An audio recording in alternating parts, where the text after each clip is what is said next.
Black and White by Liu Jiming. Translated by Chen. Part 1, Volume 2, Chapter 4, 1, Teaching Coordinator and Deputy Department Head.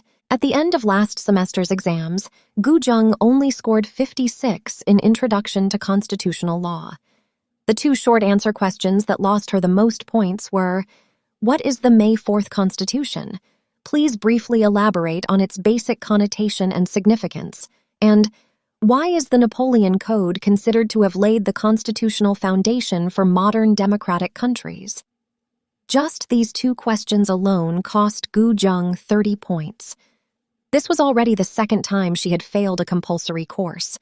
The last time was in economic law, where she scored a little over 50 points. According to school regulations, if she fails another compulsory course, the school must persuade her to quit, according to the rules. On the Monday morning of the second week after the start of the semester, Gu Zheng had just returned to her dormitory after having breakfast in the cafeteria when she received a notification from the department's teaching secretary that the department head wanted to talk to her.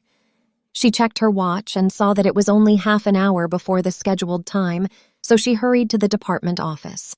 As Gu Zheng walked into the law department office building hidden in the jungle with a sense of unease, she couldn't help but wonder, who is the department head who invited me for a talk? Besides the dean, there were 6 deputy deans in the department. Gu Zheng mostly only knew their names, but she could match them with their faces.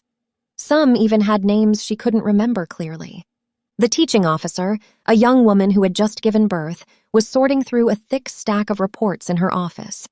Her surname was Jin, and she was fair and plump, with postpartum freckles on her face, adding a touch of charm.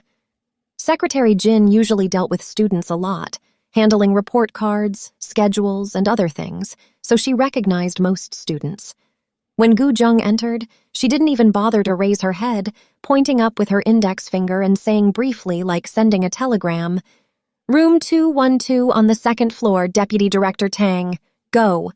Deputy Director Tang, also known as Associate Professor Tang Fei, taught Introduction to Constitutional Law and concurrently taught Gu Zheng's class.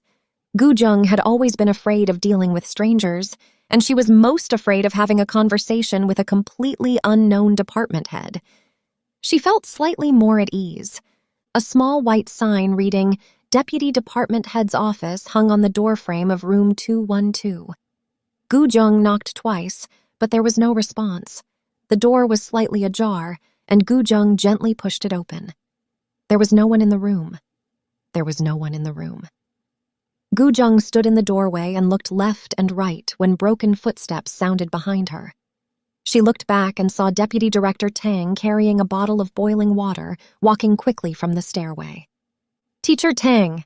Gu Zheng quickly stepped aside and respectfully called out. Deputy Director Tang nodded and walked into his office. Gu Zheng hesitated for a moment and followed him in. The office only had one desk, and although the furnishings were simple, they looked messy. The desk was piled with books, newspapers, documents, and a large stainless steel teacup that looked like a missile. Every time Deputy Director Tang gave a class, he would place this teacup on the podium. At this moment, Deputy Director Tang unscrewed the lid, filled the cup with boiling water, sat down in the rattan chair behind the desk, and then turned his gaze towards Gu Zheng, exclaiming as if he had just seen her, "Classmate Gu Zheng, please take a seat!" In front of the desk was an open red plastic folding chair with dust covering its soft cushion.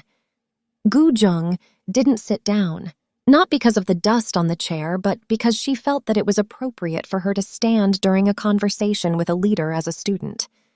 Tang Fei, in his 40s, was a person who paid great attention to his appearance.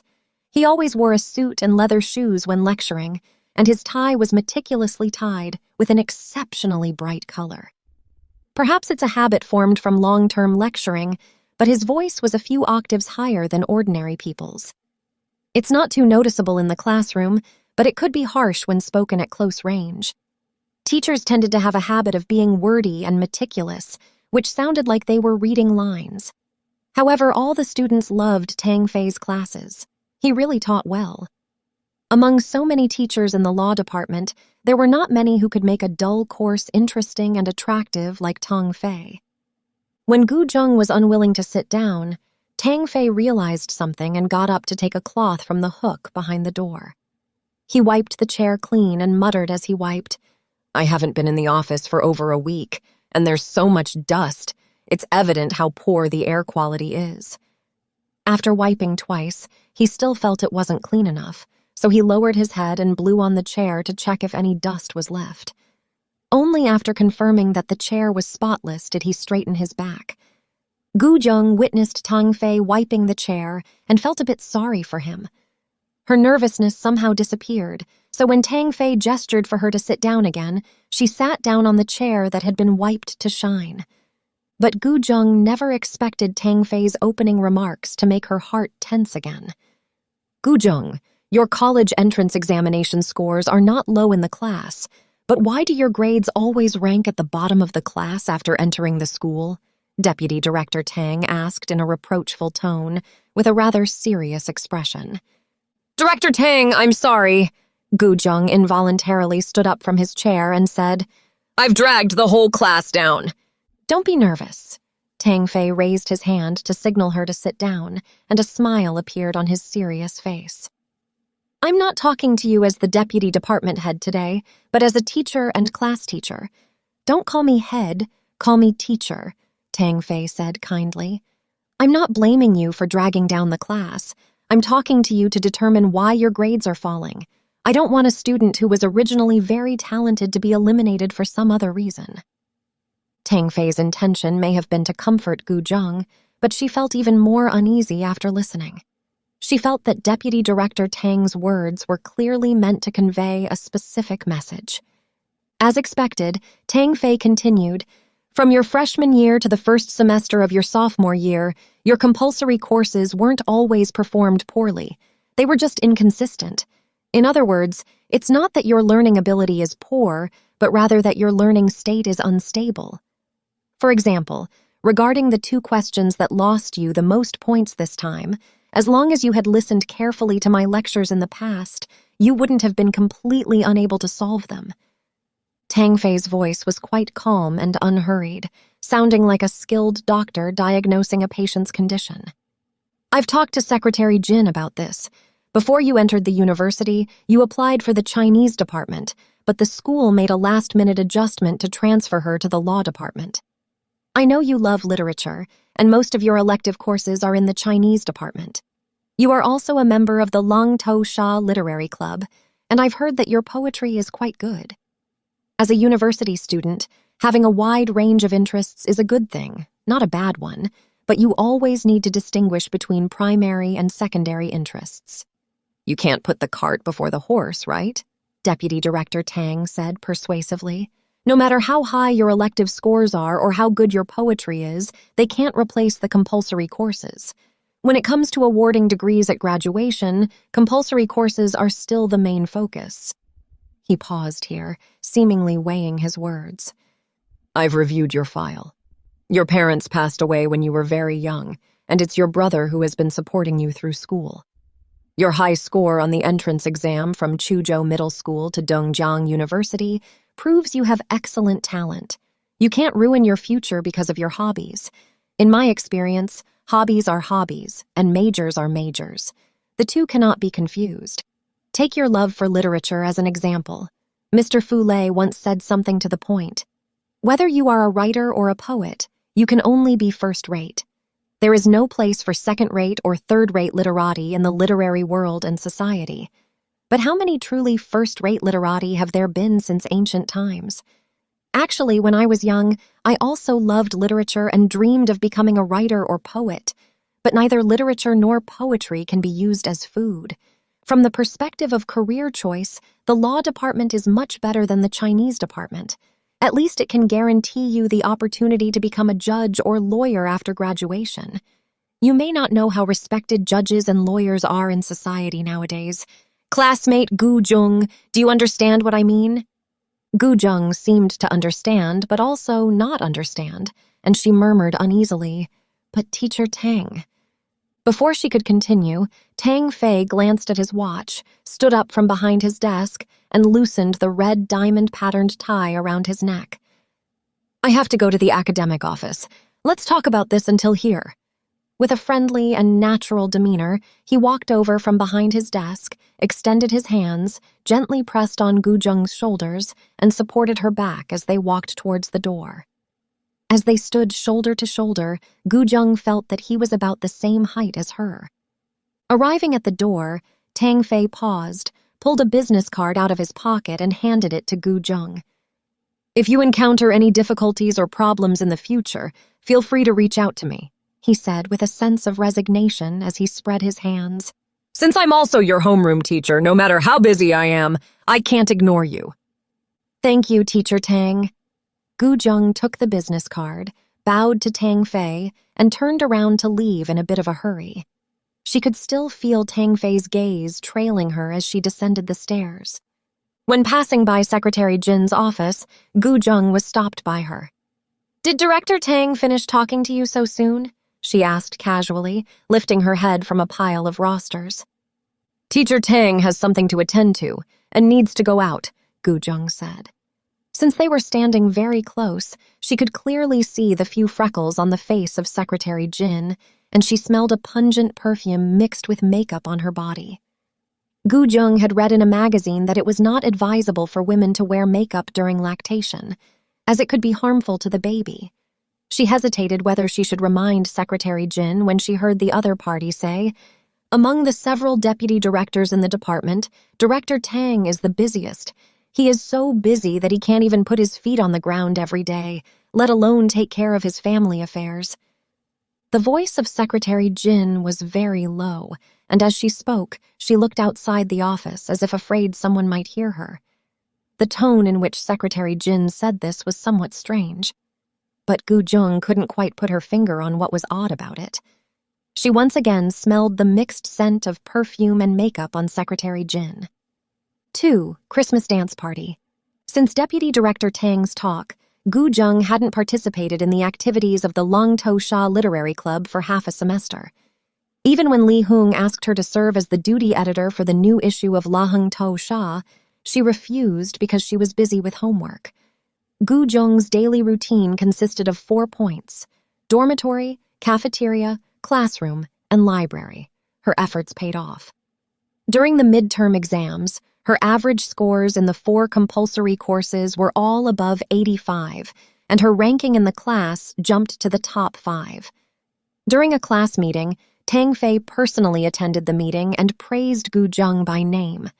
When leaving, he especially came over, patted her shoulder, and said with a smile, "You didn't disappoint me."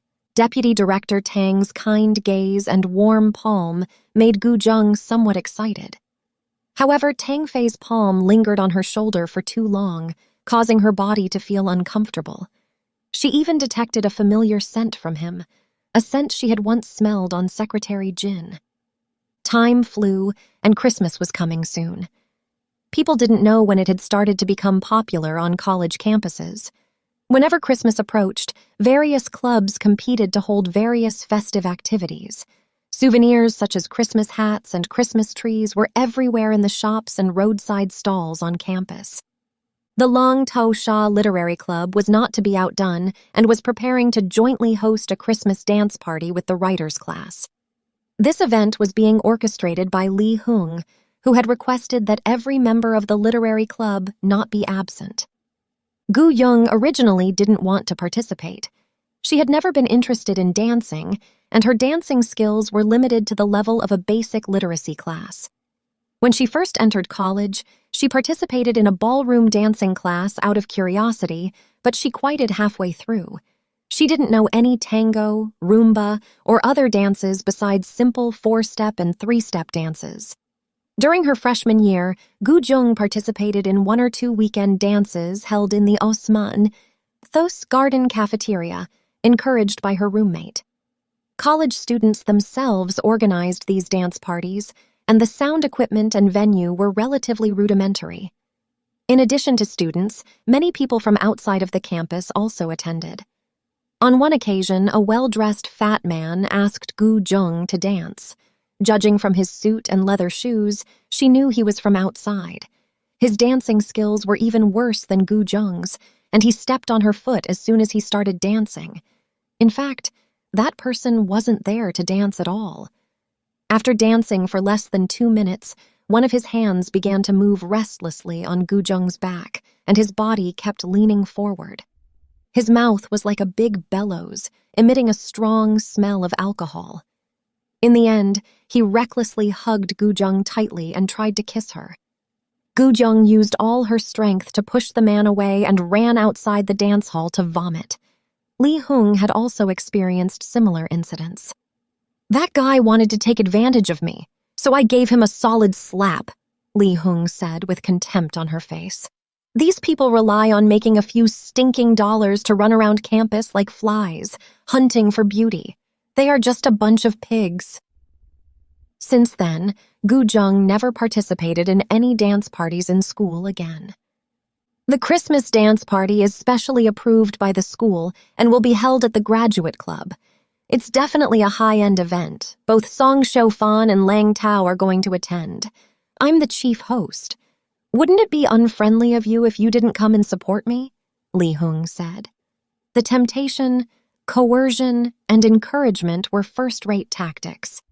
Gu Yong, who was always shy, couldn't bear it anymore and had no choice but to submit obediently. "All right, I'll go." The tone didn't sound like she was agreeing to attend a dance party, but rather like she was surrendering. Apart from Li Hung, Gu Zheng did not have many close friends. She cherished Li Hung's friendship from the bottom of her heart and did not want to bear the stigma of being not a good friend. Besides, during that period, she studied too hard and her nerves were constantly on edge. She really wanted to relax. The dance party at Maple Garden Club was held every 2 weeks, except for private bookings or holidays. The Graduate Club was a gray, Soviet-style building located next to the former site of the Dongjiang Bureau of the CPC Central Committee. In the late 1950s, after the Dongjiang Provincial Committee built a sanatorium here, they not only renovated the original building, but also added some new facilities, including a small auditorium. The small hall had 2 floors in total. The first floor was a conference hall that can accommodate nearly 200 people, while the second floor consisted of reception rooms and offices. From the 1950s to the mid-1970s, every summer vacation, the main leaders of the Dongjiang Provincial Party Committee would come here to stay for a period of time, recuperating and working at the same time. Many important meetings of the Provincial Party Committee were held in the small hall. After the nursing home was incorporated into the university, the small hall naturally lost its function of office and meeting. Due to years of neglect, it was once used as a warehouse for storing materials by the logistics department. A few years ago, with the expansion of graduate enrollment, the school established a graduate school in Maple Garden. After some renovation, the small hall was transformed into a graduate club. The second floor was a reading room, gym, and conference hall, while the first floor was used for various get-togethers and dance parties. Compared to the makeshift cafeteria dance hall used by undergraduates, the Graduate Student Club's dance hall was more than 1 level higher in terms of environment and equipment, and the effect was almost comparable to that of a professional band performance. In addition to graduate students from the school, some school leaders and professors who loved ballroom dancing occasionally came to the club to enjoy themselves. The club had strict management of the dance hall, and only graduate students could enter with a graduate student ID or a school work permit. Later, the conditions were relaxed, and only one dance partner needed a graduate student ID and a work permit. Therefore, in the minds of undergraduates at the university, dancing at the Maple Garden Graduate Student Club had become a symbol of a certain status and taste. Many students even chose to go to the Graduate Student Club to dance when they were dating. On the evening of the Christmas dance party, when Gu Zheng arrived at the Graduate Club, Li Hung had already been there for quite a while. She was the party's host, and there was still a lot of preparation work to be done before the party began. The Christmas tree at the entrance of the Graduate Club was installed 2 days ago.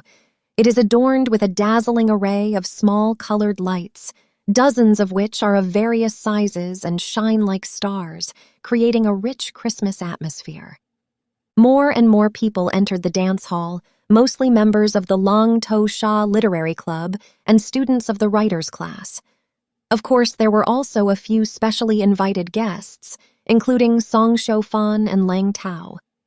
Song Shoufan wore a white evening gown today.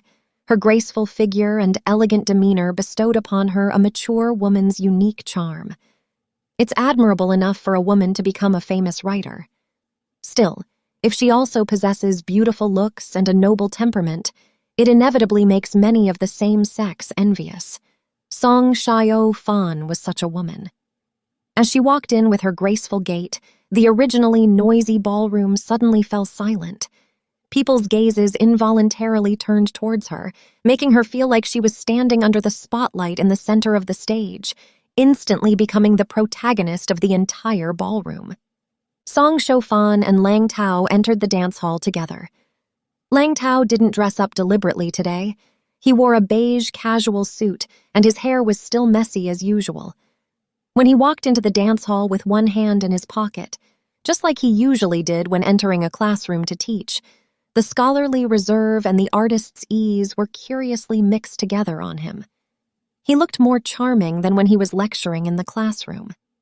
He was a few years younger than Song Shoufan, but his aura was not inferior to Song Shoufan's, and even slightly better.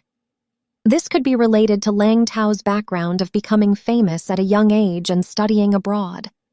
A person's cultural literacy and experience can always be reflected in his appearance and temperament. When Song Shoufan and Lang Tao walked into the dance hall, Li Hung and another boy came forward and presented them with a bouquet of flowers. The boy presented Song Shoufan with flowers, while Li Hung presented Lang Tao with flowers. Gu Zheng saw that Lang Tao looked a little unnatural when he took the flowers from Li Hung. Li Hung seemed to be very calm and generous compared to him.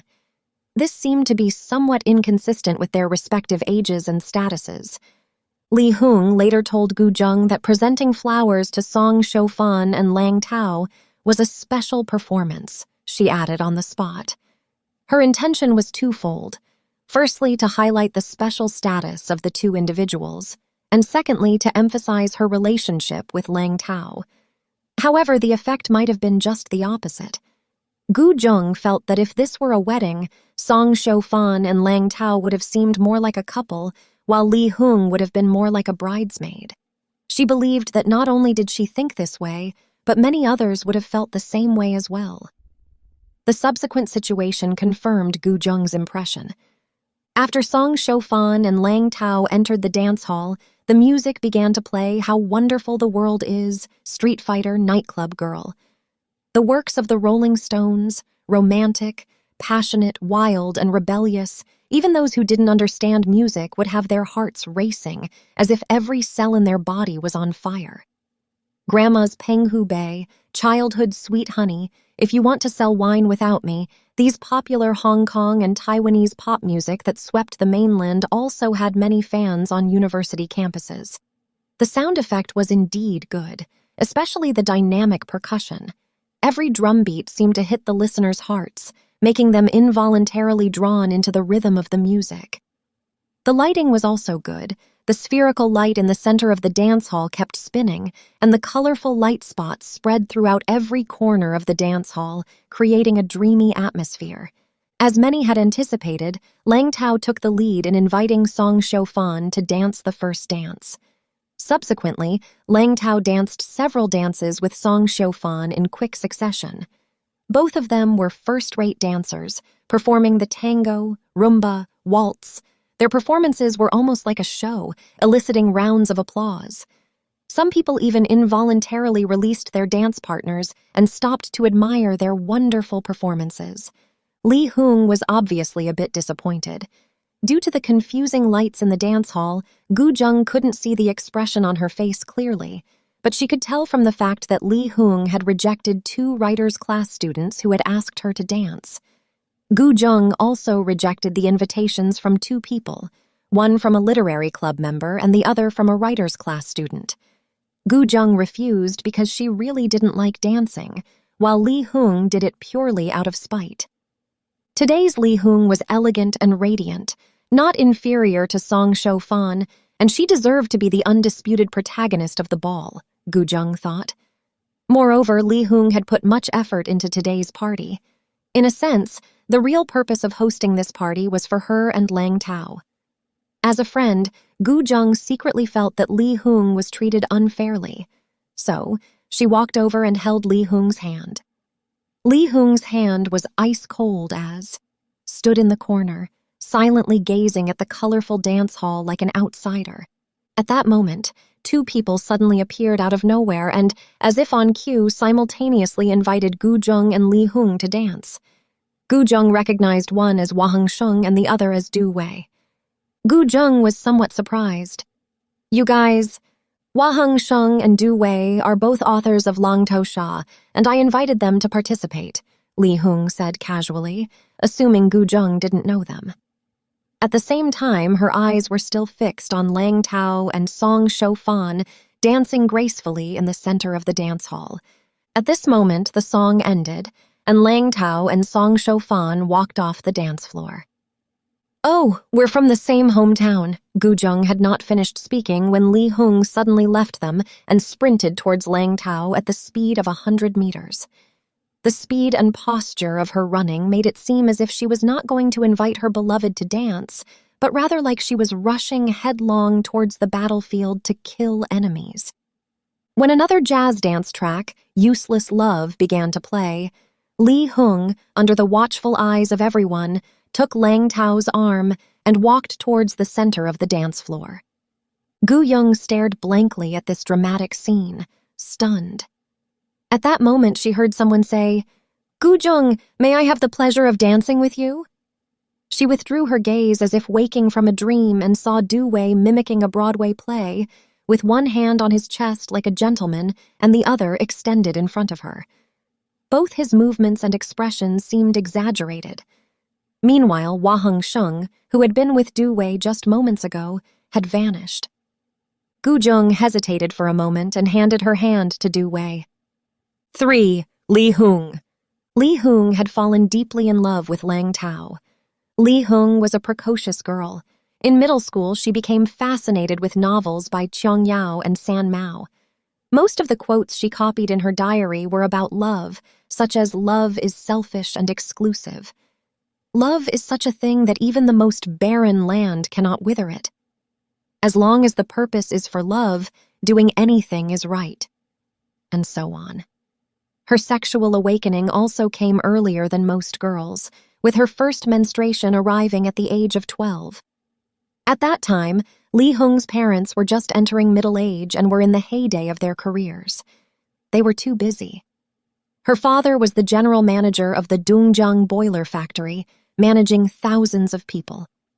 He would leave early in the morning and return late at night, sometimes going on business trips for 10 or 15 days without returning home. Her mother worked as the financial director at the boiler factory. They both had no time to pay attention to their daughter. Li Hung was actually a girl with outstanding talent. Her grades were always among the best in her class from primary school to middle school. She attended No. 1 Middle School, which was a key middle school in the province. In her first year of senior high school, Li Hung secretly fell in love with the art teacher at the school. The art teacher's surname was Xiao, and his name was Bai. He had just graduated from Dongjiang Academy of Fine Arts and was assigned to teach at No. 1 Middle School. Xiao Bai was actually not handsome at all. He was thin and small, and his height was not even as tall as Li Hung's. The only bright spot was that his mouth was very sexy. Li Hung liked sexy men. Li Hung's parents were from the north, and both of them had outstanding appearances. Li Hung inherited her parents' good genes and became strikingly beautiful during her junior high school years. However, why did Li Hung fall in love with Xiao Bai? She couldn't explain it herself. For girls of Li Hung's age, liking someone didn't require any reason. Sometimes it was just out of curiosity or rebelliousness during adolescence. Ever since Xiao Bai tutored her in sketching alone once, she secretly fell in love with this unprepossessing art teacher. During that time, Xiao Bai tutored Li Hung in sketching alone once a week. At first, it was in the school's art teaching and research office, but later it was moved to Xiao Bei's bedroom. One day, Xiao Bei proposed to draw a nude portrait of her. "Your body is so beautiful. It can be called a masterpiece of God. I have to draw you, otherwise it would be a great disservice to God," Xiao Bei murmured, his gaze sliding over Li Hung like a hot iron, making her feel as if she was possessed and unable to refuse. So, Xiao Bei peeled off Li Hung's clothes layer by layer like peeling bamboo shoots and threw them on the ground.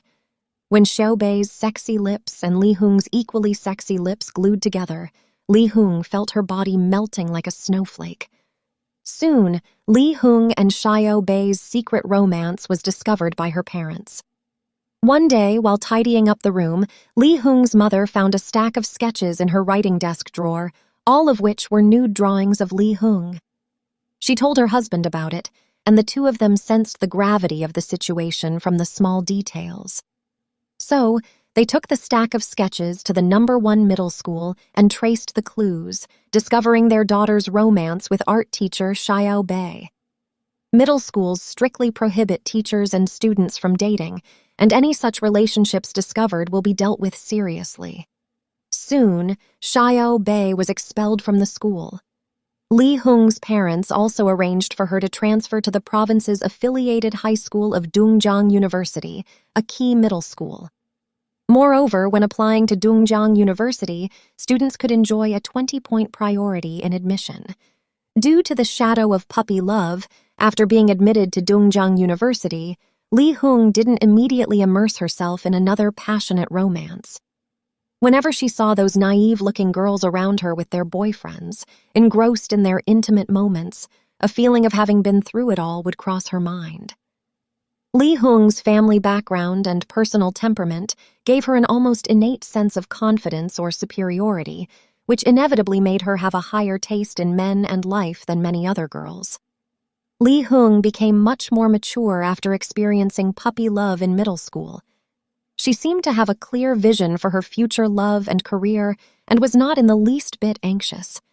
She was like an excellent hunter, calmly lurking in the deep mountains and forests, ready to strike decisively once she spotted her target. It wasn't until Lang Tao appeared that Li Hung's originally passionate heart was reignited. Suppose the early love affair between Li Hung and Xiao Bei began as a result of an accidental incident caused by what Freud called libido. In that case, her falling in love with Lang Tao resulted from both emotional and rational influences. In the first semester of her sophomore year, Li Hung enrolled in Lang Tao's course on Western modern philosophy and existentialism and scored 95, the highest mark among all students in the class. Li Hung was surprised by this score. She was not the type of student who worked particularly hard in class. After entering Dongjiang University, most of her energy was not devoted to her studies but to organizing the Lung Sha Literary Club. She enrolled in Lang Tao's course not because she was really interested in existentialist philosophy, but out of a certain fashionable mentality. In the mid to late 1980s, existentialism was almost synonymous with avant-garde among college students. Anyone who had not read 1 or 2 books on existentialism would be regarded as old-fashioned. Li Hung was a fashionable and avant-garde girl in terms of her mindset and lifestyle. She actually got the highest grade in the class, and her vanity made Li Hung feel both surprised and excited. So, in the second semester of her sophomore year, she took another class, Toward Postmodernism, by Lang Tao.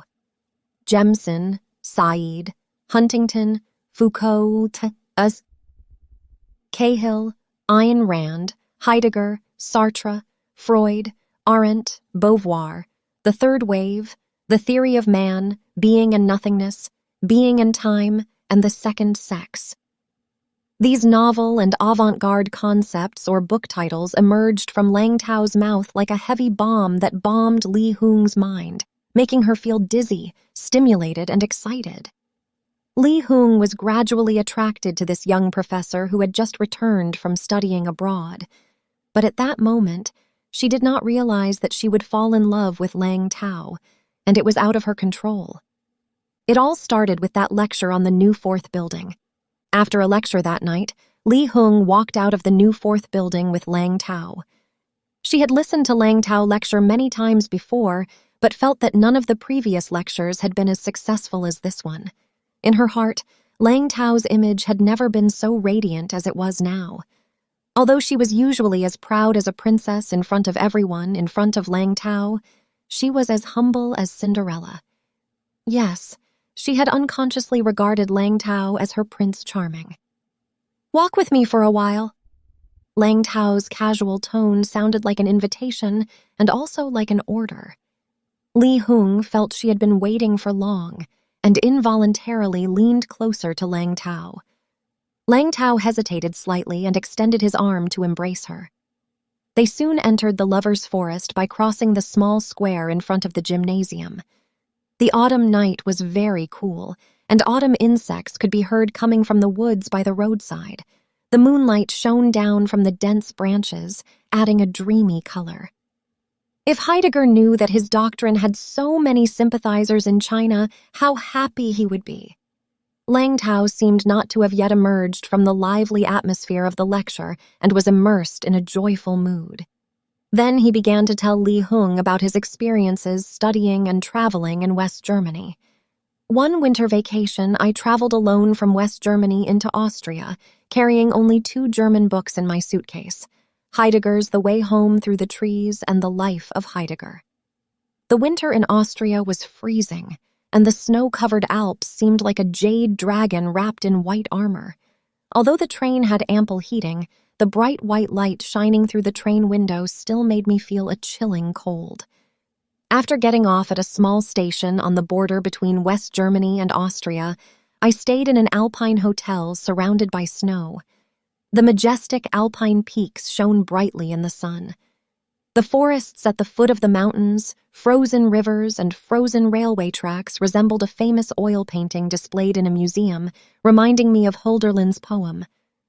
How short are our lifetimes. I am running a few minutes late. My previous meeting was running over.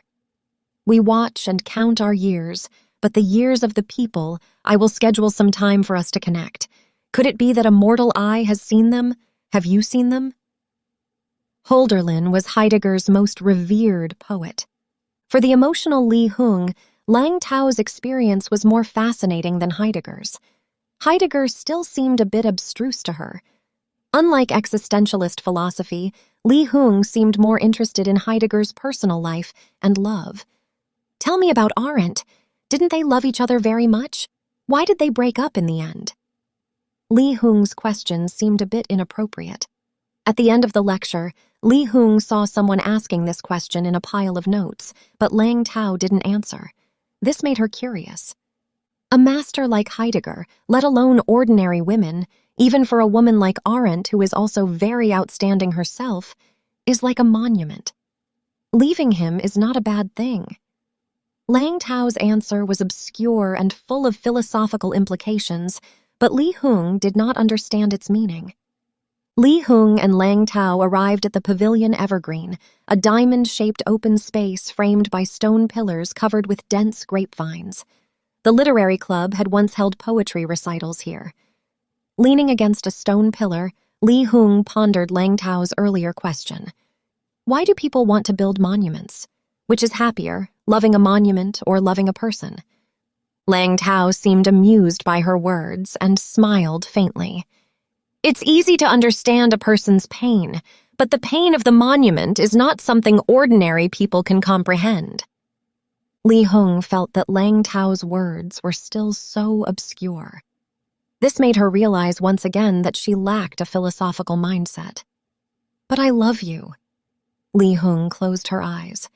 This sentence was originally in her mind, but she couldn't help but say it out loud.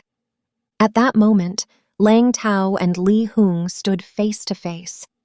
Upon hearing this, Lang Tao hesitated slightly before suddenly bowing his head and gently kissing her. Although it was just a fleeting kiss, Li Hung's body trembled as if she were about to collapse. Lang Tao had to stretch out his arms to hold her, and thus Li Hung was ignited like a torch, plunging into Lang Tao's embrace. From that day on, they began dating frequently. Apart from campus, Lang Tao would occasionally take Li Hung to cafes and restaurants outside the university. Lang Tao's father also taught at Dajiang University, and both parents lived on campus. However, Lang Tao usually stayed in the single dormitory assigned by the university, except for weekends and holidays. Lang Tao never took Li Hung to his single dormitory, and their dates were always at night, like underground workers. At first, Li Hung found this kind of secret dating exciting, but as time passed, she gradually felt unsatisfied. Once, Li Hung suggested that Lang Tao visit his dormitory, but he firmly refused, without any room for negotiation. Li Hung felt unhappy and depressed for several days. Maybe Lang Tao found this kind of secret dating exciting. Perhaps he didn't want their relationship to be known by more people, maybe. In short, deeply in love, Li Hung felt like a dark cloud hung over her heart. That day at the Christmas dance party in Maple Garden, when Li Hung saw Lang Tao and Song Shofan enjoying the star-like status at the party, while she felt like a forgotten Cinderella, her pride, which had always been proud, was stimulated like never before. "No, he's mine, and no one can take him away," Li Hung couldn't help but think angrily.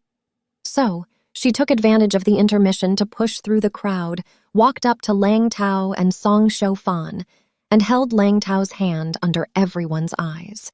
4. Lang Tao. Lang Tao grew up with a natural talent and a clear-cut face, which made him particularly attractive to people.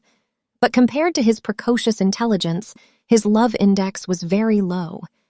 When he was still in Chuzhou Middle School, some girls liked Lang Tao, wrote him love letters, sent him greeting cards, and so on, but he was always very slow or deliberately pretending to be slow. Once, a girl in the class who looked like the Japanese movie star Yamaguchi Momo quietly stuffed a letter into Lang Tao's pocket. But until the end of the school day, Lang Tao did not read the letter. Later, his mother found it while washing clothes and gave it to his father. Lang Tao's father had always been rigorous in disciplining his son. He opened the envelope and read a poem.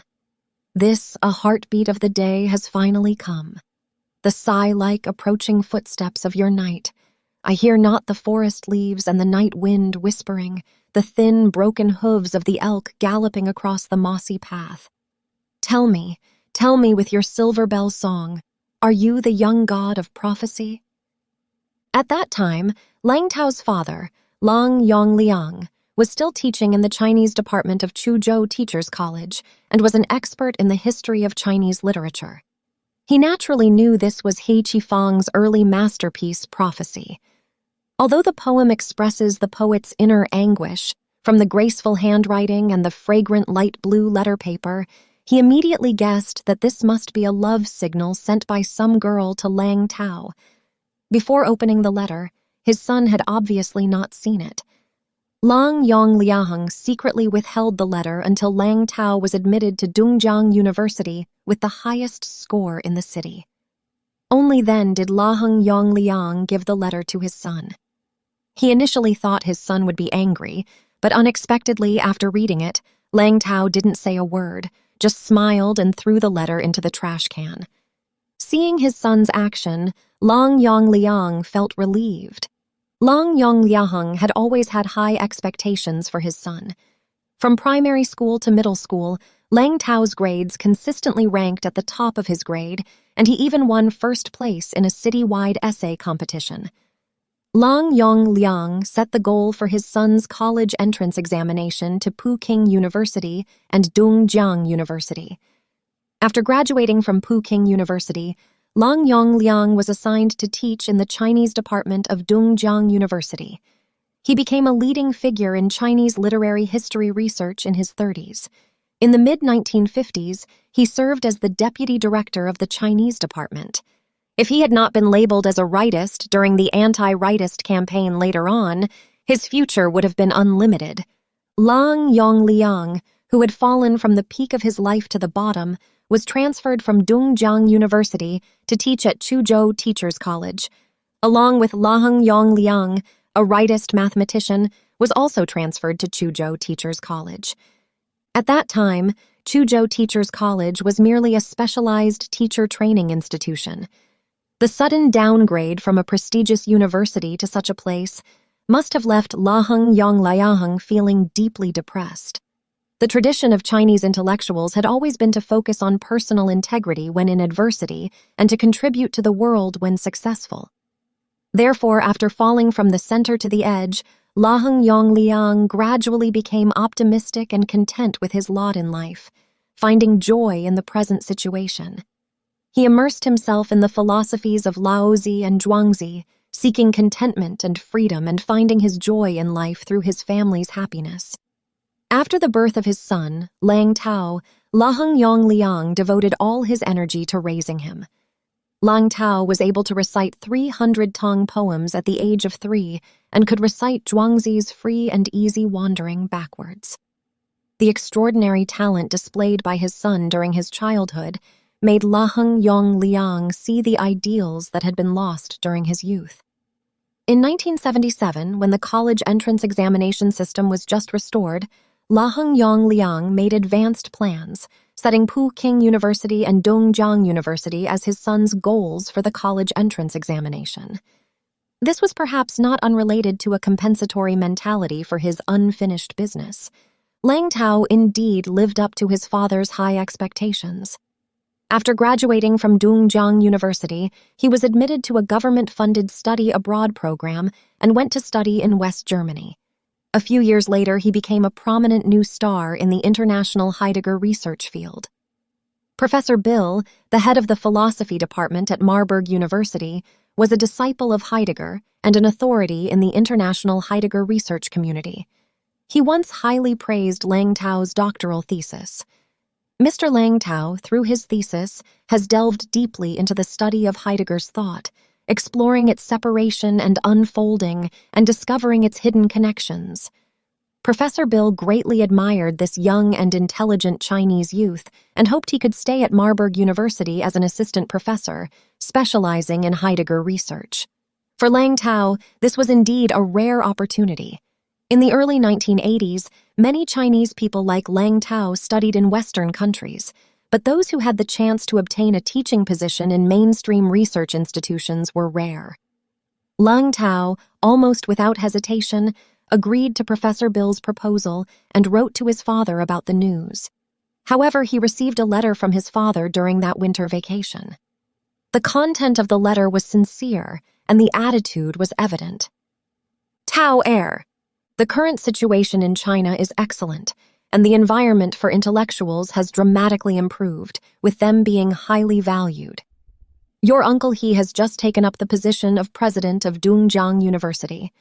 Not long ago, he took the opportunity of a work inspection in Chuzhou to visit me at my humble abode, and we had a delightful conversation. He specifically inquired about you and expressed his expectation that you will serve the country. This is not only my opinion, but also that of your Uncle He. Your Uncle He also hopes I can be transferred back to work at Dongjiang University. But as a father, I'm old, and it doesn't matter to me anymore. I only care about my son's future. This is a rare opportunity that comes once in 1,000 years. My son, please cherish it. Upon receiving this letter, return to the country immediately. Be sure to do so. The father's character. Date: X month X day 1985. The Uncle He repeatedly mentioned in his father's letter, namely He Shouwu, the newly appointed president of Dongjiang University, was the mathematician who was transferred to Chuzhou Teachers College along with his father. They spent 2 years together at the May 7th Cadre school during the Cultural Revolution. Their families lived next door to each other, and their relationship was as close as family. They often invited each other over for a drink and a chat after preparing a meal. Shortly after the end of the Cultural Revolution, He Shouwu was transferred back to Dongjiang University, while Lang Yongliaheng remained at Chuzhou Teachers College to teach. Lang Tao's gaze lingered on the words, "As a father, I'm old and don't care much about anything else, but I place great importance on my son's future." In Lang Tao's memory, his father had been exceptionally strict with him since he was young. He had gone hungry more than once because he hadn't memorized Tang poetry, and it was common for him to be spanked by his father for unsatisfactory exam results. For some time, Lang Tao harbored resentment towards his father, but after passing the entrance exam for Dajiang University, he gradually understood his father's hardships.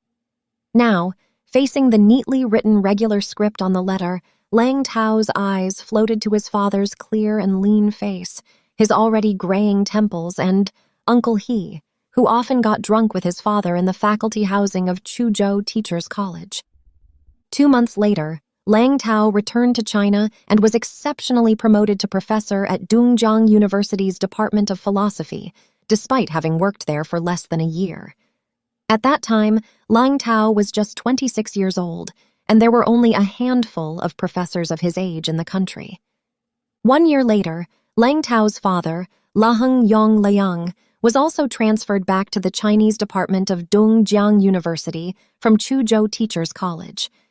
It was probably the only case in China's key universities where a father and son taught at the same university. The Lang and He families gathered together shortly after Lang Yongliang's return to Dajiang University. During that period, Lang Tao was translating the life of Martin Heidegger. The publishing house was urging him to hurry up with the translation.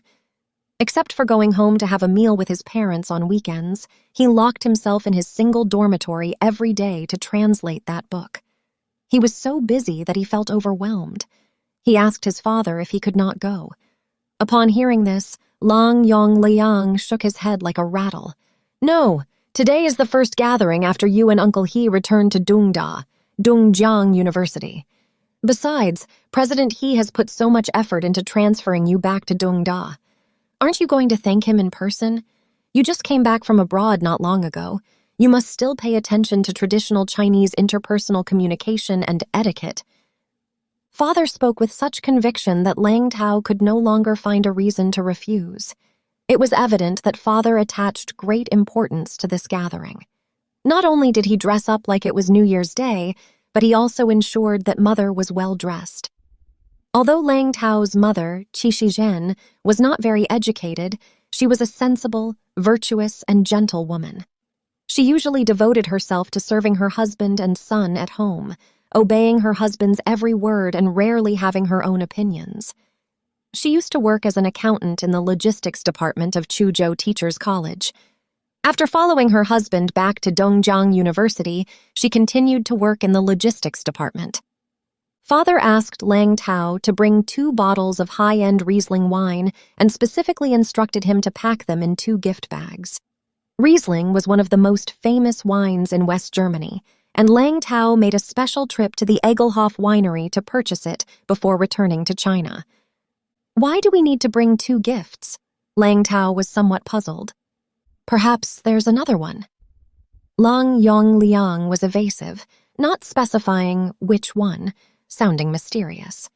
As he was about to leave, his mother remembered something and went back to the bedroom to bring a box of famous German skincare cosmetics. That was also a gift Lang Tao bought for his mother before returning to China, but she had never used it. At that moment, seeing his mother's suspicious gaze, she smiled and said, "Mom is old. It's a waste to use such high-end stuff. Why not give it to He Li? She has oily skin like me, so she can use it.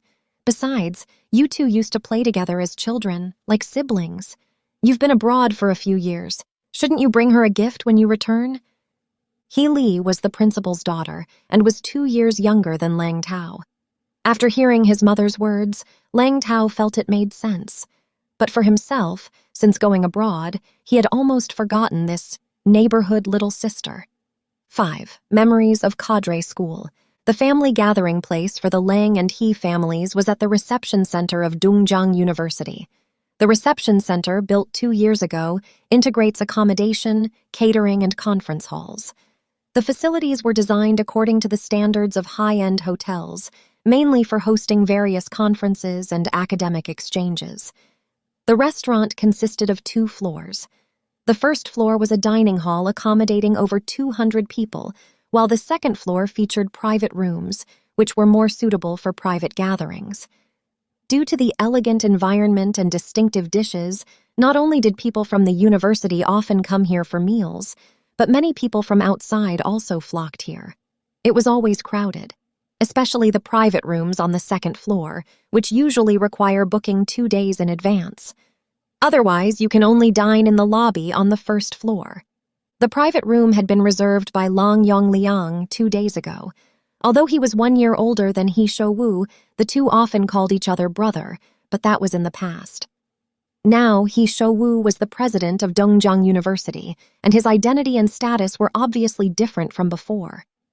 Long Yongliang had a typical scholarly personality. Usually, due to his study of Laozi and Zhuangzi's philosophy, he also had a scholarly demeanor and did not care about the distinction of secular status and rank. However, the traditional bureaucratic mentality was deeply ingrained in his heart. Moreover, when he was young, he also had the ideal of becoming an official and even served as the deputy director of the Chinese department for 2 years. If he had not been disgraced during the anti-rightist movement, his career in government would not have ended so quickly. Therefore, when he faced his former friend, He Shouwu, who had become the president, Laheng Yongliang's feelings were mixed. He was sincerely happy, but also somewhat melancholy. However, this feeling did not make Long Yongliang lose his composure.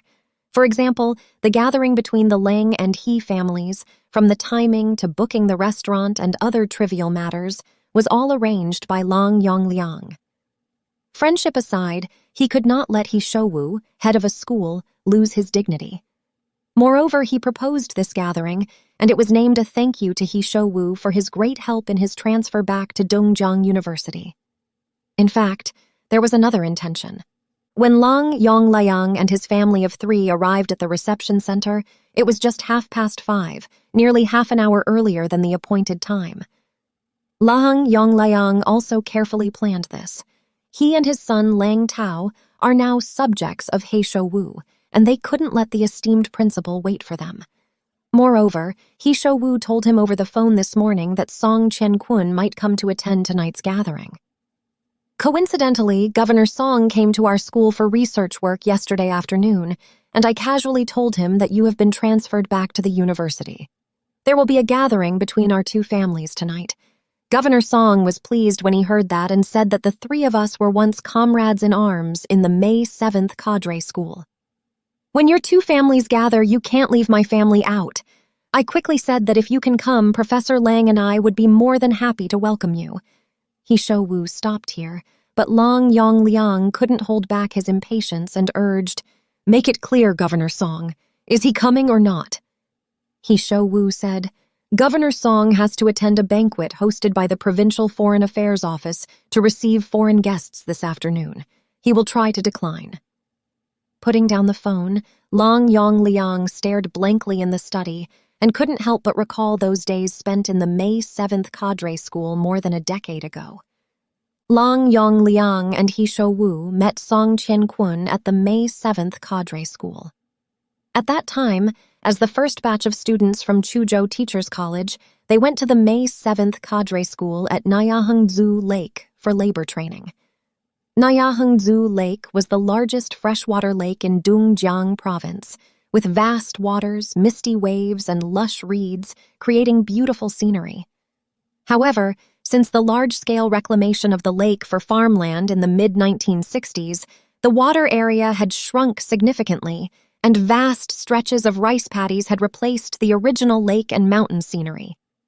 The May 7th Cadre School at Nayahengzu Lake, jointly organized by the Ministry of Culture and Dongjiang Province, was located beside Nayahengzu Lake. Adopting a military organizational structure, the May 7th Cadre School implemented strict management with regular political studies in addition to labor and drills. Long Yongliang and He Shouwu were assigned to the 3rd Company of the 7th Battalion of the 5th Regiment. He Shouwu was a student of the famous mathematician Hua Luogung. Before the Cultural Revolution, he attended the National Congress of Youth Science and Technology Workers and was received by Chairman Mao Zedong.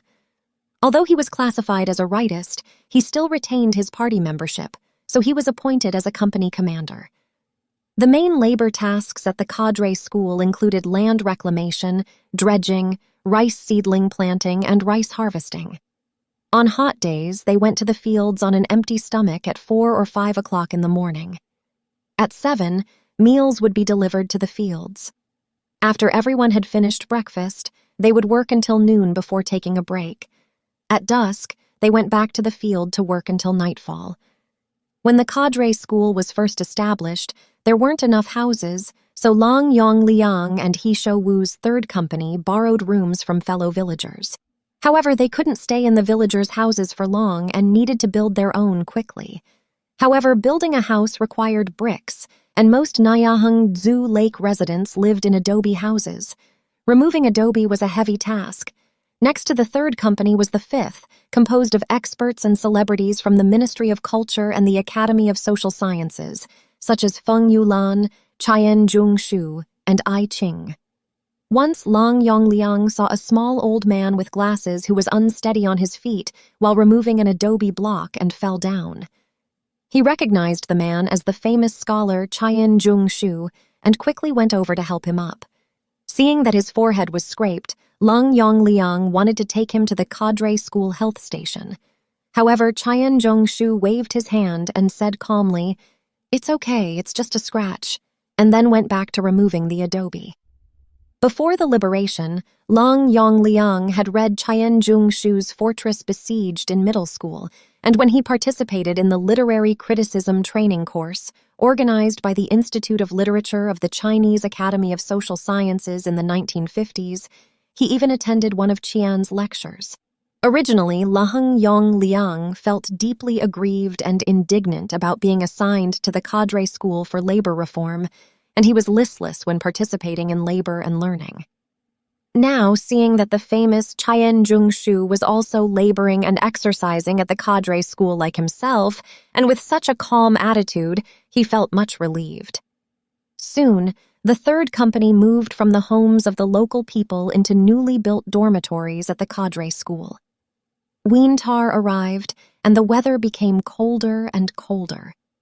The students at the Cadre school rarely went to the lake area and the fields to work, and most of their time was spent in indoor meetings and studying the works of Marx, Lenin, and Mao.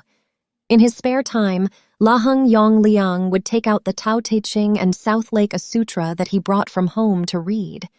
This reading didn't matter, and it turned him from a scholar who studied Chinese literary history into an expert on Laozi and Zhuangzi.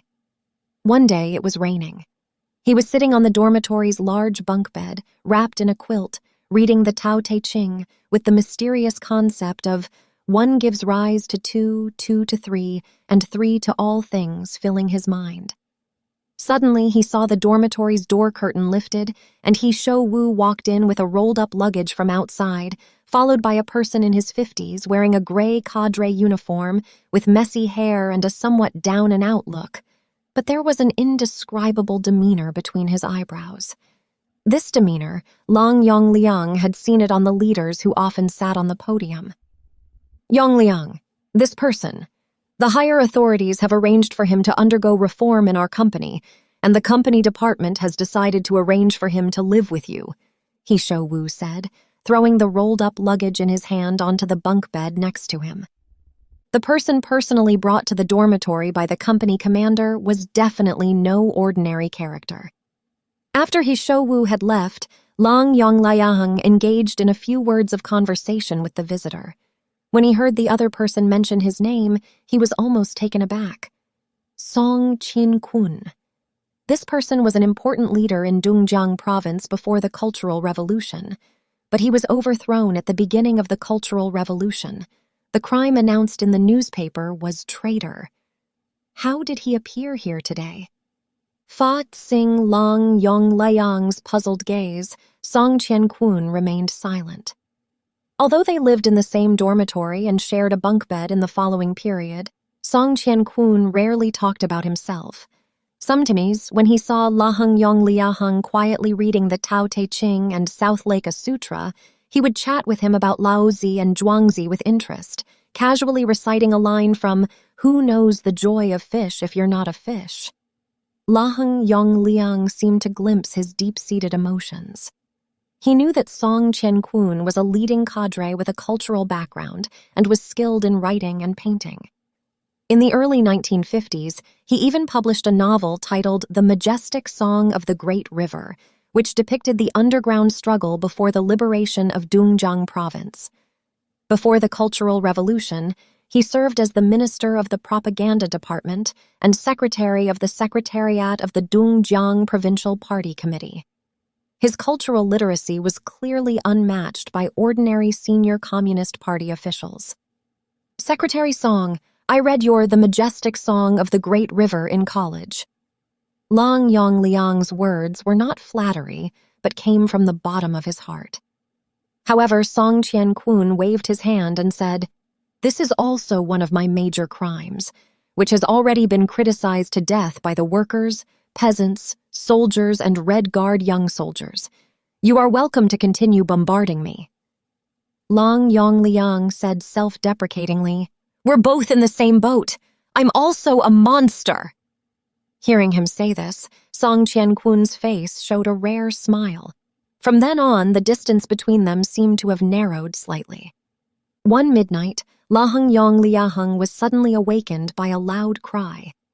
He opened his eyes and saw Song Qianqun clutching his stomach, curled up into a ball, rolling on the bed and uttering painful moans. His face was as pale as paper, and large beads of sweat rolled down his forehead. Lang Yongliang went over to support him and asked what was wrong. Song Qianqun closed his eyes and struggled to utter one word: pain. Lang Yongliang quickly put on his clothes and got out of bed. Outside, the north wind howled and snowflakes danced in the air. He ran to the company headquarters, pulled He Shou-wu out of bed, and the two braved the heavy snow, taking turns carrying Song Qianqun and sending him to the health station of the Cadre school. The doctor diagnosed it as acute appendicitis. After surgery, Song Qianqun quickly escaped from danger. The doctor said that if he had arrived a step later, he would have been beyond help. 6. Three-family banquet. To Lang Yongliang's surprise, when the family of three walked into the private room on the second floor, He Shou-wu had already arrived. He quickly stepped forward, cupped his fists, and apologized. "It's really rude of us to keep the principal waiting. Please forgive us." "Brother Yongliang, let's not be so polite. I live nearby, so it's just a short walk away." He Shou-wu waved his hand generously, without any air of a principal. Lang Yongliang introduced his son, who was following closely behind, to He Shou-wu. It was the first time Lang Tao had met He Shou-wu on a private occasion since returning to Dongjiang University from abroad. He respectfully bowed in the Chinese style and greeted him, saying, "Hello, Principal He." He Shou-wu was not tall and had a thin body. Although he was not yet 60, his hair was almost entirely white. He wore thick myopic glasses with lenses as thick as bottle bottoms, which dangled precariously on his nose as if they were about to slip off at any moment. At that moment, he looked at Lang Tao through the thick lenses of his glasses and nodded with a smile, saying, When I was transferred back to the university, you were still in high school at Chuzhou Middle School. Now you're a PhD from overseas. How's it going since you came back here?" As he spoke, he turned around and called out, "Shou-li, come over and say hello to your uncle, aunt, and Lang Tao." Lang Yongliang's family of three turned their gaze behind He Shou-wu and saw his daughter He Li standing at the back of the box, looking at them awkwardly. He Li had a slightly tanned skin tone, wore 2 pigtails, and was not particularly tall, about 1.6 meters like her father. At first glance, she was a bit thin and looked like a middle school student. After graduating from the Department of Library and Information Science at Dongjiang University 2 years ago, she started working at the Dongjiang University Library. He Shou-wu's wife passed away several years ago. "Hello, uncle and aunt." He Li greeted Lang Yongliang and his wife one by one. She glanced at Lang Tao and lowered her eyelids shyly, and a hint of blush flitted across her slightly tanned face. "Hello, Brother Lang Tao." Her voice was as low as a mosquito's buzz. "Hello," Lang Tao responded politely, and his face also blushed for some reason. At that moment, Lang Tao's mother walked over, affectionately put her arm around Haley's shoulder, took out the skincare product box from her bag and handed it to her, saying, "Xiao Li, it's been a few years since you and Lang Tao last met, right? Lang Tao hasn't forgotten you. Look, this is the gift he bought for you in West Germany, and he never found a chance to give it to you." As she spoke, she pulled He Li and Lang Tao to sit down on the sofa. Lang Tao felt a bit uneasy after listening to his mother's words. At this moment, while they were talking, Lang Yongliang whispered to He Shouwu, "How about it? Can that family come?" "He called me half an hour ago. He's coming," He Shouwu said with certainty, sounding a bit excited. "I came to check out the private room right after I hung up the phone, and the environment is pretty good." "Great, great. With Governor Song's arrival, the two-family banquet has become a three-family banquet. This is fantastic." Lang Yongliang clapped his hands and said repeatedly, "Brother Yongliang, you may not know yet," He Shouwu said. "Governor Song has already retired to the second line and is now the deputy director of the Provincial Advisory Committee." "Has he reached the age?" Lang Yongliang seemed a little surprised. "Why do I feel he's not much older than us?" "We can't do this for many more years," He Shouwu said, smoothing a few strands of sparse white hair on his temples. "Indeed, it's been over a decade since I was in the Cadre school. Things have changed so much, so much." As the two were sighing with emotion, they saw an elderly man with gray hair, a sturdy figure, and an extraordinary demeanor, who was about 60 years old, appear at the door of the box on the second floor. They hurriedly greeted him and simultaneously called out, "Governor Song!" Immediately afterward, the three people, with 6 hands, tightly clasped together. A young and beautiful woman with an elegant demeanor accompanied Song Qiankun. Laheng Yongliang and He Shouwu initially thought she was his secretary. However, after shaking hands with them, Song Qiankun turned to introduce her, saying, "This is my daughter, Song Shoufan, who works on creative projects at the provincial song and dance troupe." Lang Yongliang and He Shouwu had long heard that Song Qiankun's daughter was a writer, and now, upon meeting her, they indeed found her extraordinary. The two men paid her some compliments and at the same time called over the two families who were chatting on the sofa.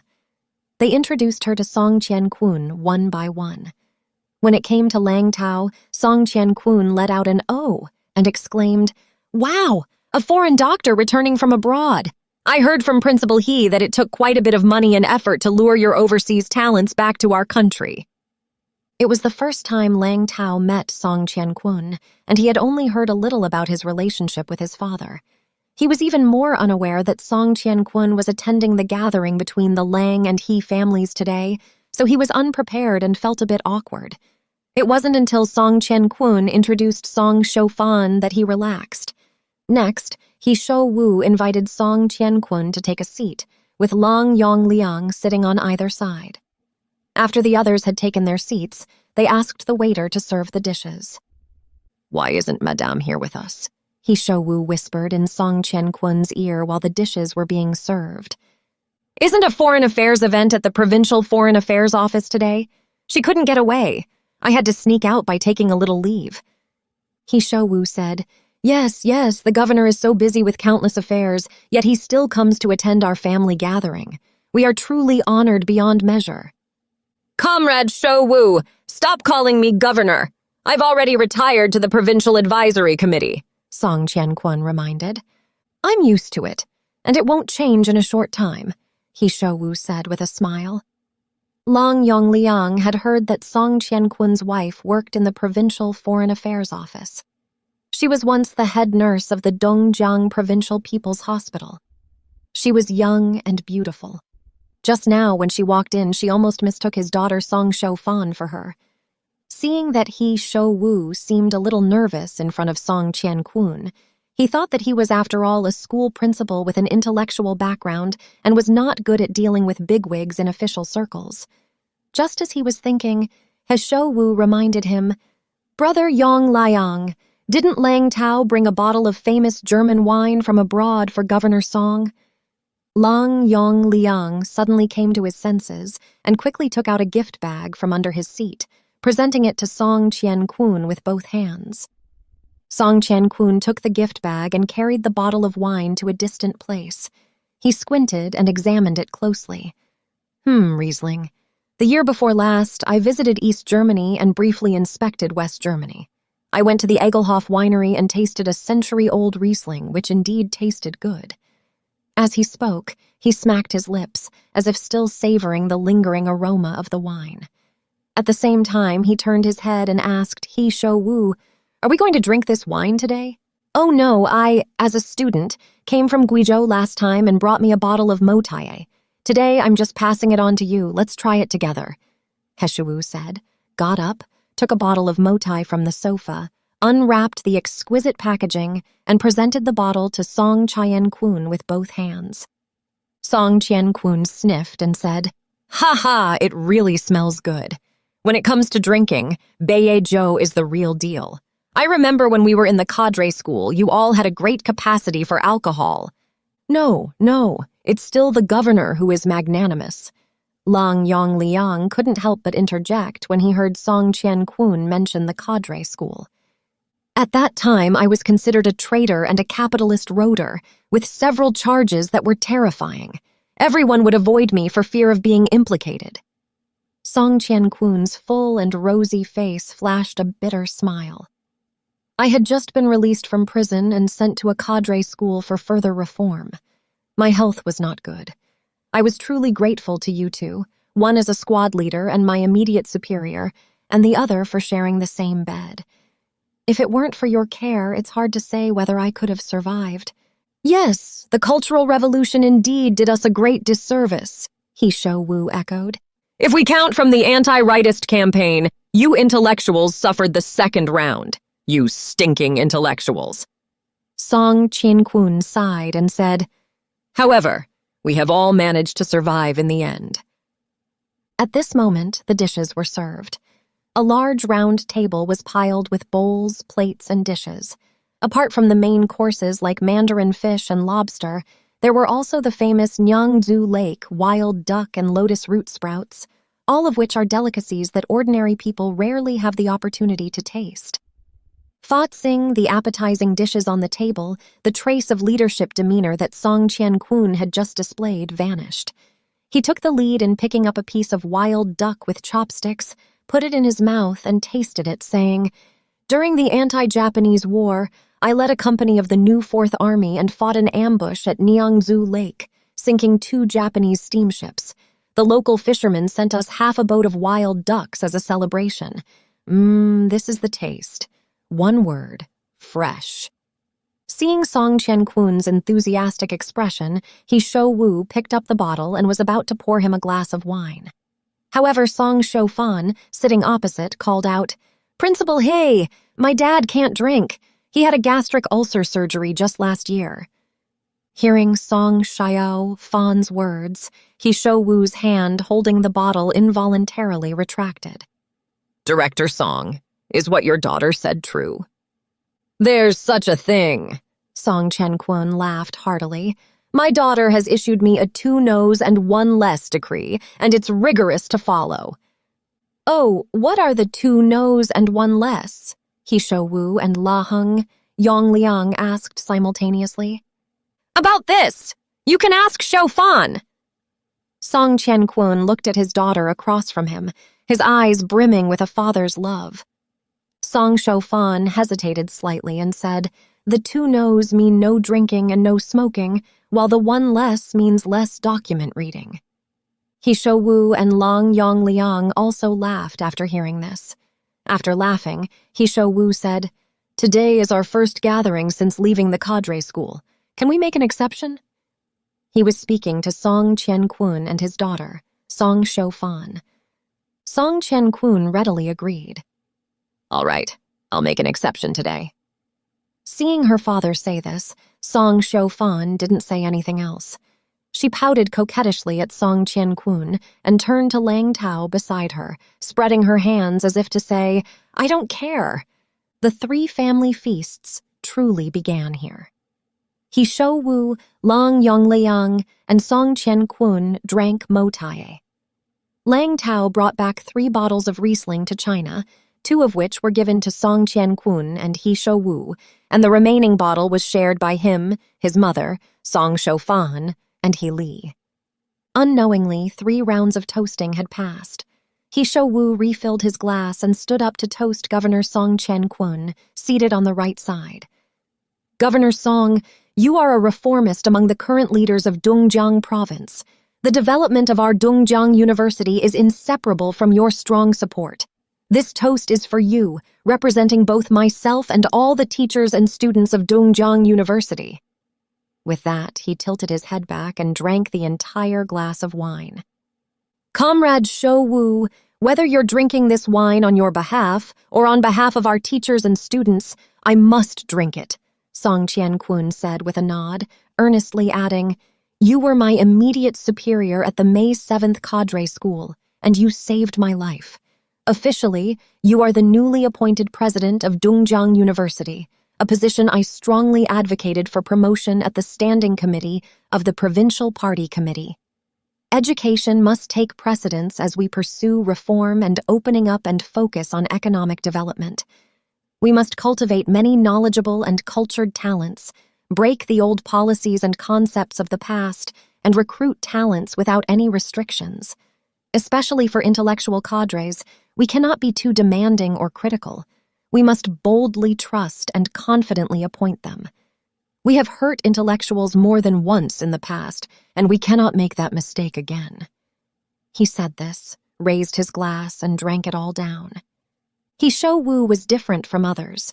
When others get excited or drink too much, they blush, and their necks swell. But when he got excited or drunk too much, his face turned pale instead. Plus, he had a low tolerance for alcohol. He had already drunk 3 glasses just now. He was a little moved by what Song Qian-kun said, so his face turned even paler, and his speech became stuttering.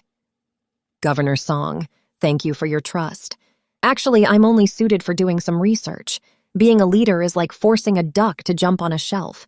I was a company commander in the Cadre school, and now I'm the principal. It's the same." But before he could finish, Song Qian-kun interrupted him. "Comrade Shou-wu, don't be so modest. You are a student of the famous mathematician Hua Luogung and have made remarkable achievements in mathematical research. You are a flag among the intellectuals of our province. Recommending you as the president of Dongjiang University is not out of personal favoritism on my part, but rather a necessity for reform and development. Of course, it would be wrong to say that I have no selfish motives." He paused, frowned, and said in a reminiscent tone, "During the anti-rightist campaign in 1957, I was the main person responsible for leading the anti-rightist movement in universities under the Provincial Party Committee. When the office of the anti-rightist work-leading group of Dongjiang University submitted the list to me, my signature approved it. There were 2 lists, one with the already decided rightists, about 20 people, and the other with those who could be classified as rightists or not, about 40 people. At that time, the central government assigned a quota for classifying rightists to our province.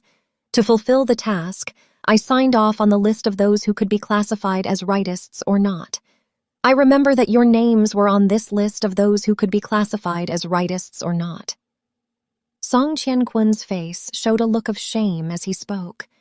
He took the bottle from He Shou-wu's hand, poured himself a full glass of wine, and with one hand holding He Shou-wu and the other holding Lang Yongliaheng, sincerely said, "Back in Yan'an, Chairman Mao once apologized to comrades who the expansion of the rectification and cadre review movement had innocently hurt.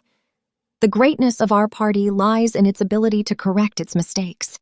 I have made many mistakes and errors in my life and work, causing great pain to many people, including you two. Now I apologize to you two with this glass of wine." Song Qian-kun's tone was sincere, and his expression was also solemn. He Shou-wu and Lang Yongliang stood up simultaneously. Song Qian-kun's sincerity and open-mindedness particularly moved Lang Yongliang, who repeatedly said, "Governor Song, you are too polite. It's really too much for us to bear." "Yes, Governor Song, you yourself have suffered a lot. You were falsely accused of being a traitor and even went to jail." He Shou also said, "If anyone should apologize, it's the person who falsely accused you of being a traitor."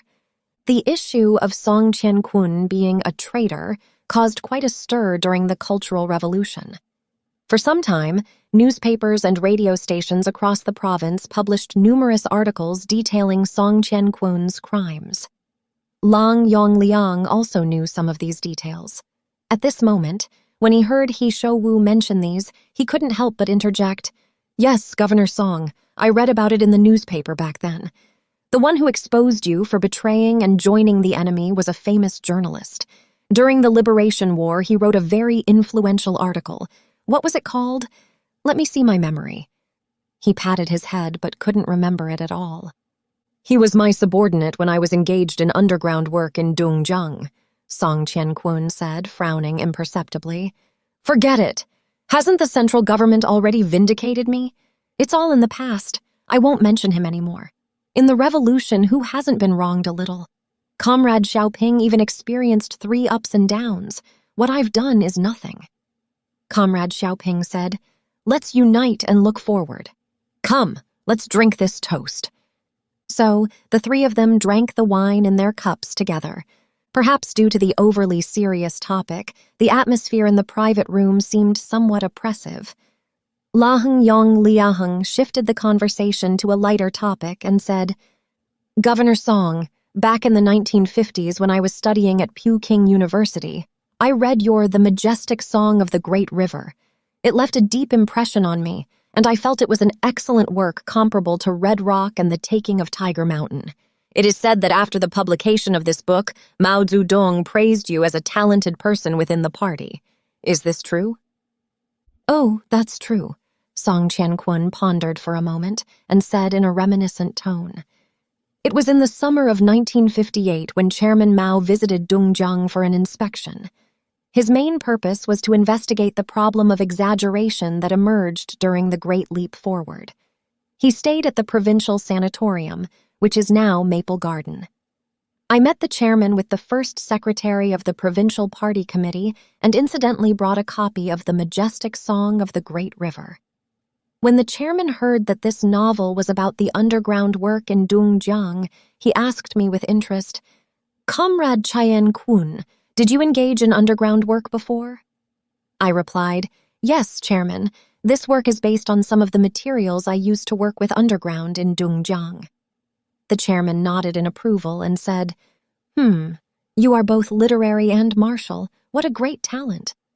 I said, 'Chairman, you are too kind. Great talent is not the case. I haven't even attended university. At best, I can only be considered a minor talent.' The chairman shook his head and said, 'Comrade Chien Kun, you are wrong. Can't you become talented without attending university? I didn't attend university either.' I immediately realized that my words were inappropriate and changed my tone, saying, 'I made mistakes in the Revolutionary War in the past, and I was also overheated during the Great Leap Forward.' When the chairman heard this, his expression became serious, and he raised a finger saying, 'It doesn't matter if your mind is overheated. I was also overheated. The key is to cool down and reduce the fever in time. Otherwise, a minor illness will become a serious one. Bureaucracy can be fatal.'" It was evident that Song Qiankun attached great importance to his meeting with the supreme leader. The alcohol had gotten him a bit excited, and once the floodgates were opened, he couldn't stop talking.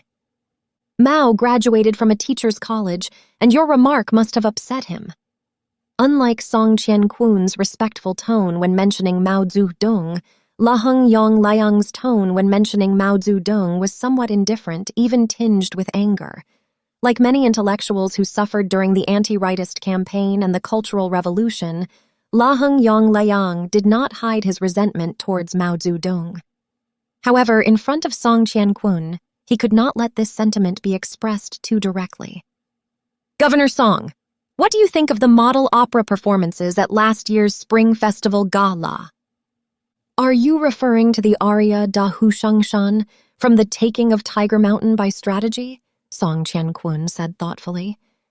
"Although the Gang of Four created those 8 model operas, Their artistic quality is still quite good, and they have made certain contributions to the innovation of Puking A Par A. However, after listening to this aria, I haven't slept well for days, constantly having nightmares, fearing that the Cultural Revolution is coming again. Laheng Yong Liaheng frowned as if he had a toothache.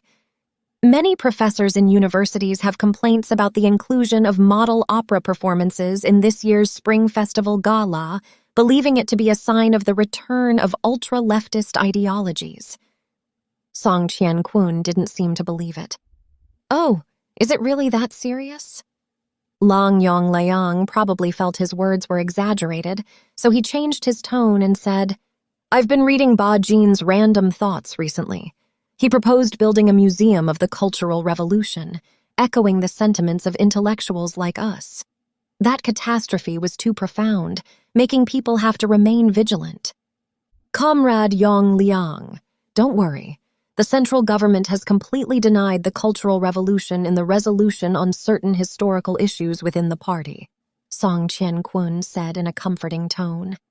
However, I fully agree with Mr. Ba Jin's suggestion. Remembering the past serves as a guide for the future. Lang Yong Liang knew that Song Qian-kun's persecution during the Cultural Revolution was far more severe than he and He Shou Wu faced. Not only was he imprisoned, but even his book, The Majestic Song of the Great River, was implicated.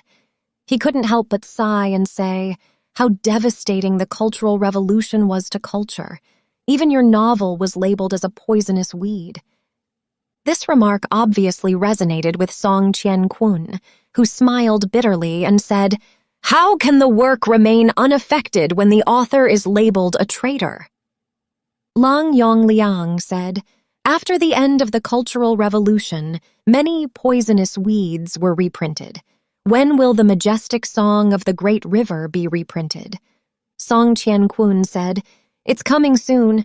Last year, the publishing house approached me to sign a contract, so it should be out this year. Laheng Yong Liang said, great, I'll go to the bookstore and buy a copy. Could you please sign it for me? I wrote this book while working, so it's rough and lacks literary value. Xiufan's generation has grown up, and she writes better than me, Song Qian-kun said, casting his gaze at his daughter Song Xiufan, who was whispering to Lang Tao across from him and raising his voice, Xiufan, don't just whisper to the foreign doctor. Give a toast to the two elders. Upon hearing her father call her name, Song Xiufan blushed, stood up and walked around from the opposite side of the dining table with a glass of wine. He smiled faintly at He Shou Wu and Lang Yong Liang and said, Uncle He, Uncle Lang, I toast to you. He Shou Wu and Lang Yong Liang also raised their glasses. In the Chinese literary world, there are mothers and daughters as writers, mothers and sons as writers, but not many fathers and daughters as writers. Lang Yong Liang said in an elder's tone, Xiufan is in the limelight. When can I get a copy of your book? My latest collection of novels is about to be published.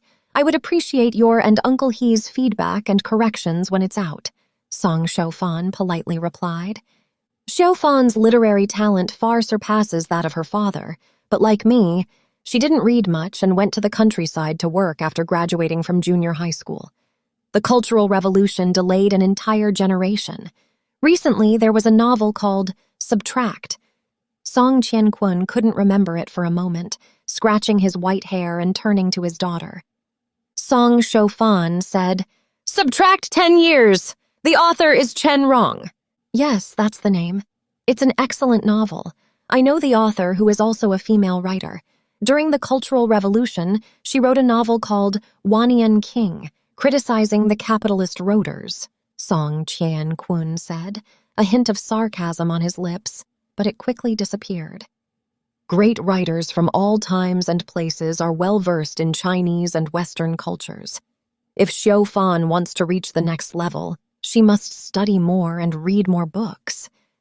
He turned his gaze to He Shou Wu and said, Principal He, you are a scientist and an educator. Can you take bigger steps in the reform of higher education institutions? For example, Can we break the current one exam determines life enrollment system of ordinary universities beyond the existing adult education, such as TV universities and night schools, and explore a schooling model that allows more aspiring young people to enter universities to cultivate more useful talents for the construction of the four modernizations? He Shou Wu was not very familiar with literature and art. He didn't interrupt the conversation between Song Qian-kun and Long Yong-liang earlier. He clearly stated his position at this time. What Governor Song said is true. Dongjiang University is considering establishing a transfer student system to allow outstanding young talents from various fields in society to enroll in the junior year for studies. After graduation, they will be awarded undergraduate diplomas and bachelor's degrees. We plan to launch a pilot program in the Chinese department, offering a writer's class. Long Yong-liang interjected, I've heard about that too. The department has already informed me to prepare lessons for the writer's class. This is great! Can I apply for it, Principal He? Song Shofan exclaimed happily. Of course, you're welcome. If you join the writer's class, you'll add luster to the university, He Shou Wu said with a smile. After his remarks, the atmosphere in the private room became much livelier. Seeing Song Shofan toasting to himself and Uncle He, Laheng Yong-liang shouted, Lang Tao, will you also come over and toast to Uncle Song and Uncle He? While Long Yong-liang, Song Qian-kun, and He Shou Wu were chatting and drinking, the other few were not idle. Sitting on the other side, Qi Shizhen and He Li were head-to-head, whispering away, their intimacy resembling that of a mother and daughter. Although Lang Tao had just returned to China and was unfamiliar with the literary world, he had heard of Song Xiaofan's name. Song Xiaofan, who had just transferred to the provincial song and dance troupe, was writing an opera script for the troupe.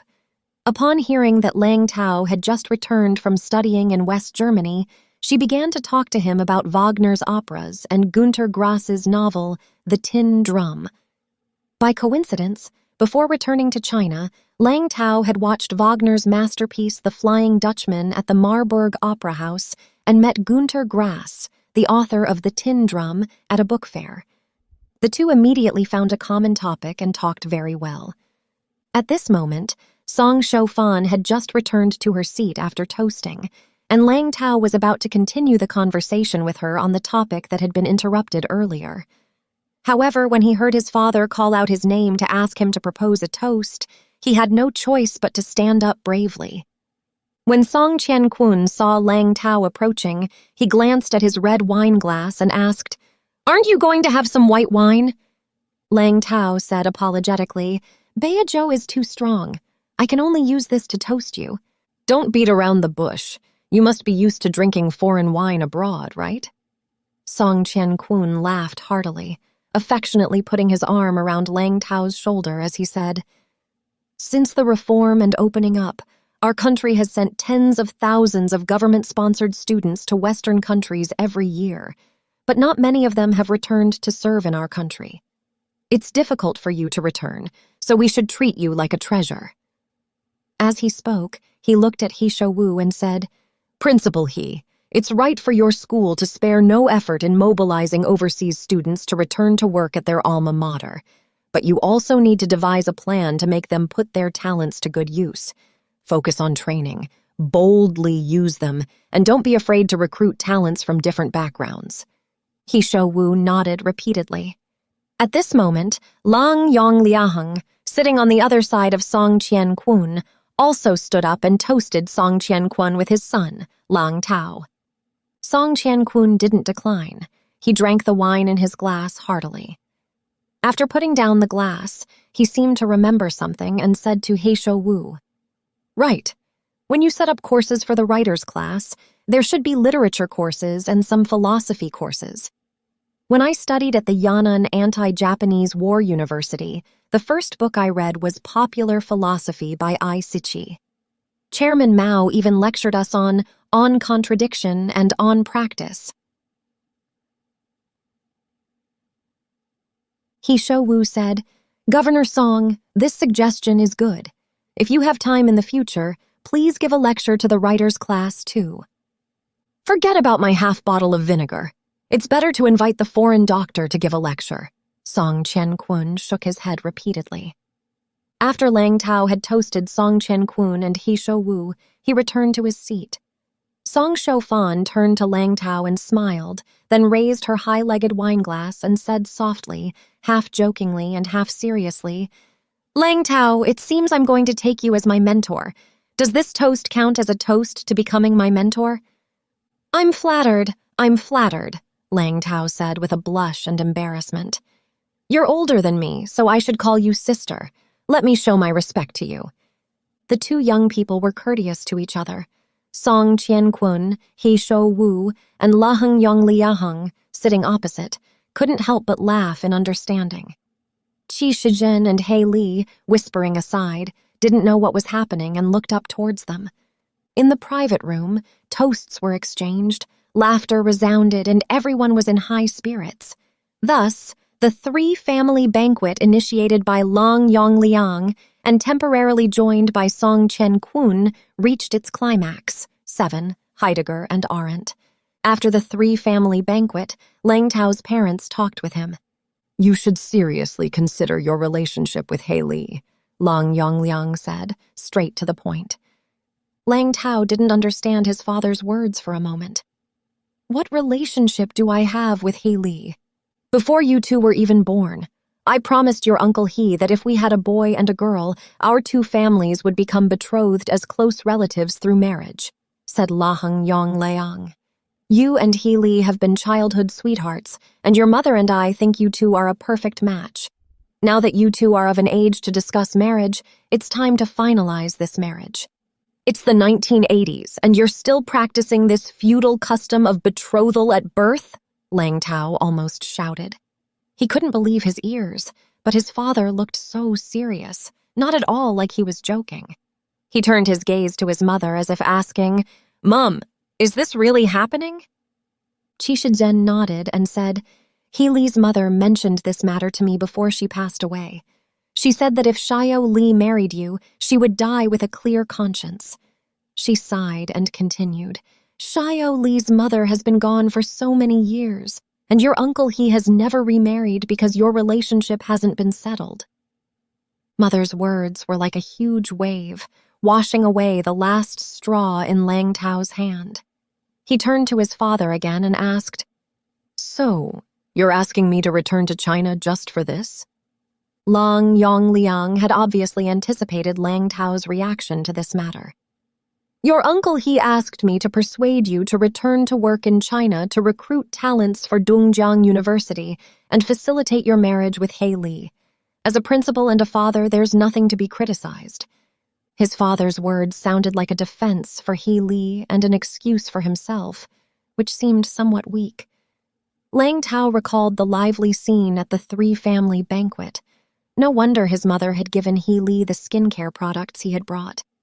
He thought everything had been arranged beforehand, including the unexpected arrival of the big shot, Song Chen-kun. The entire three-family banquet seemed like a pre-designed performance. Lang Tao suddenly felt cheated. For a long time thereafter, Lang Tao locked himself in his single dormitory in Cherry Garden, immersing himself in translating the life of Heidegger, hoping to dispel his inner depression through this work. He didn't go home even on weekends and holidays. On several occasions, when his mother prepared Lang Tao's favorite dish, bean crucian carp with leek and fried eggs, and came to his dormitory to invite him home for dinner, he ignored her. He took his lunchbox to the cafeteria to get his meals. During that period, Lang Tao was translating the first 2 chapters of Love and Love in the life of Heidegger. He had already read the part about Heidegger and Arendt falling in love several times, and when he reread it during this translation, he still felt a flutter in his heart. In the late autumn of 1924, a Jewish girl named Arendt, with short hair and big eyes, appeared in the class of Associate Professor Heidegger at the University of Marburg in Germany. He was 35 years old and she was 18. He later told her that he had fallen in love with her from the moment he saw her in the classroom. How could he not love her? This young girl in her prime, often dressed in exquisite and elegant green attire, was called a piece of green, by her classmates. The exotic charm in her appearance and the seductive power in her eyes made those who faced her fear being overwhelmed by this power and never being able to rise again. Her well-educated background imparted a magical aura that mixed self-awareness, confidence, and shyness, giving Heidegger, who grew up in a remote rural area, a new experience. She could not refuse him. He was a mysterious star in the university world, a fleet commander standing on the command tower of the era, directing a massive fleet that faced the threat of icebergs at any moment. He was the king of a secret kingdom of thought, about to lead a revolution in thought. The charm of men and masters added a sense of mystery and awe-inspiring power when he consciously maintained a distance from young men and women. In early February 1925, Heidegger invited Arendt to his office. It was a gloomy, rainy day. When she came in, she took off her raincoat and hat that covered her face deeply, revealing a shyness and timidity unlike usual, and even her voice was not so bright and clear. Heidegger engaged her in a conversation about philosophy, religion, family, society, interests, hobbies, and other topics. She seemed to rely on her breath to utter barely audible yes and no. The teacher discovered the high quality of her soul and spirit, and she also experienced the irresistible wizard-like magic of the teacher. A few days later, he penned a passionate prose-style letter under the salutation, "Dear Miss Arendt." She responded with a sense of flattered sensitivity. 4 days later, she felt a kindred connection upon receiving the second letter under the salutation, "Dear Hannah." Soon, the teacher and student began to ignite the flames of love in Arendt's bedroom, located in an attic near the university. It was under such circumstances that Lang Tao met Li Hung. Lang Tao was reading Fromm's The Art of Loving during that period. Lang Tao had always been an obedient child in front of his parents and a brilliant and well-behaved student in front of his teachers and classmates. However, this excellence had suppressed his sexual desire to a certain extent, causing him to remain in a state of dormancy and repression throughout his middle school and university years, and even when studying abroad. As a result, he often appeared somewhat insensitive when dealing with the opposite sex. But this time, the marriage, arranged by his parents for him and Haley, intensely stimulated this dormant sexual desire. As a young intellectual in the 1980s, he felt that he had been fooled and hurt, and his parents and elders had hurt and fooled him. This was particularly difficult for him to accept. He was like a fish trapped in a vast net, and his instinct for freedom gave rise to a strong impulse to rebel. However, his rebellion was somewhat weak and even blind due to the lack of a specific goal, like punching into the air, soft and limp, without even an echo. It was at this moment that Li Hung appeared. Li Hung's beauty, elegance, and warm sincerity made Lang Tao feel his blood boil. That time, after giving a lecture on Heidegger on the new Building 4, he took a walk with Li Hung on campus. When they parted, Li Hung handed him a thin envelope. Upon returning to his dormitory and opening it, he found a poem titled My Son.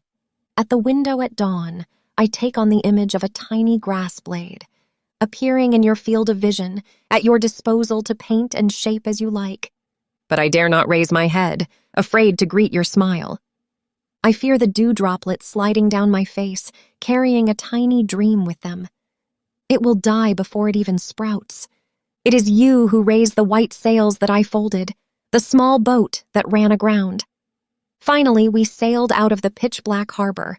Although the voyage is still very long, I can see it through the rippling waves.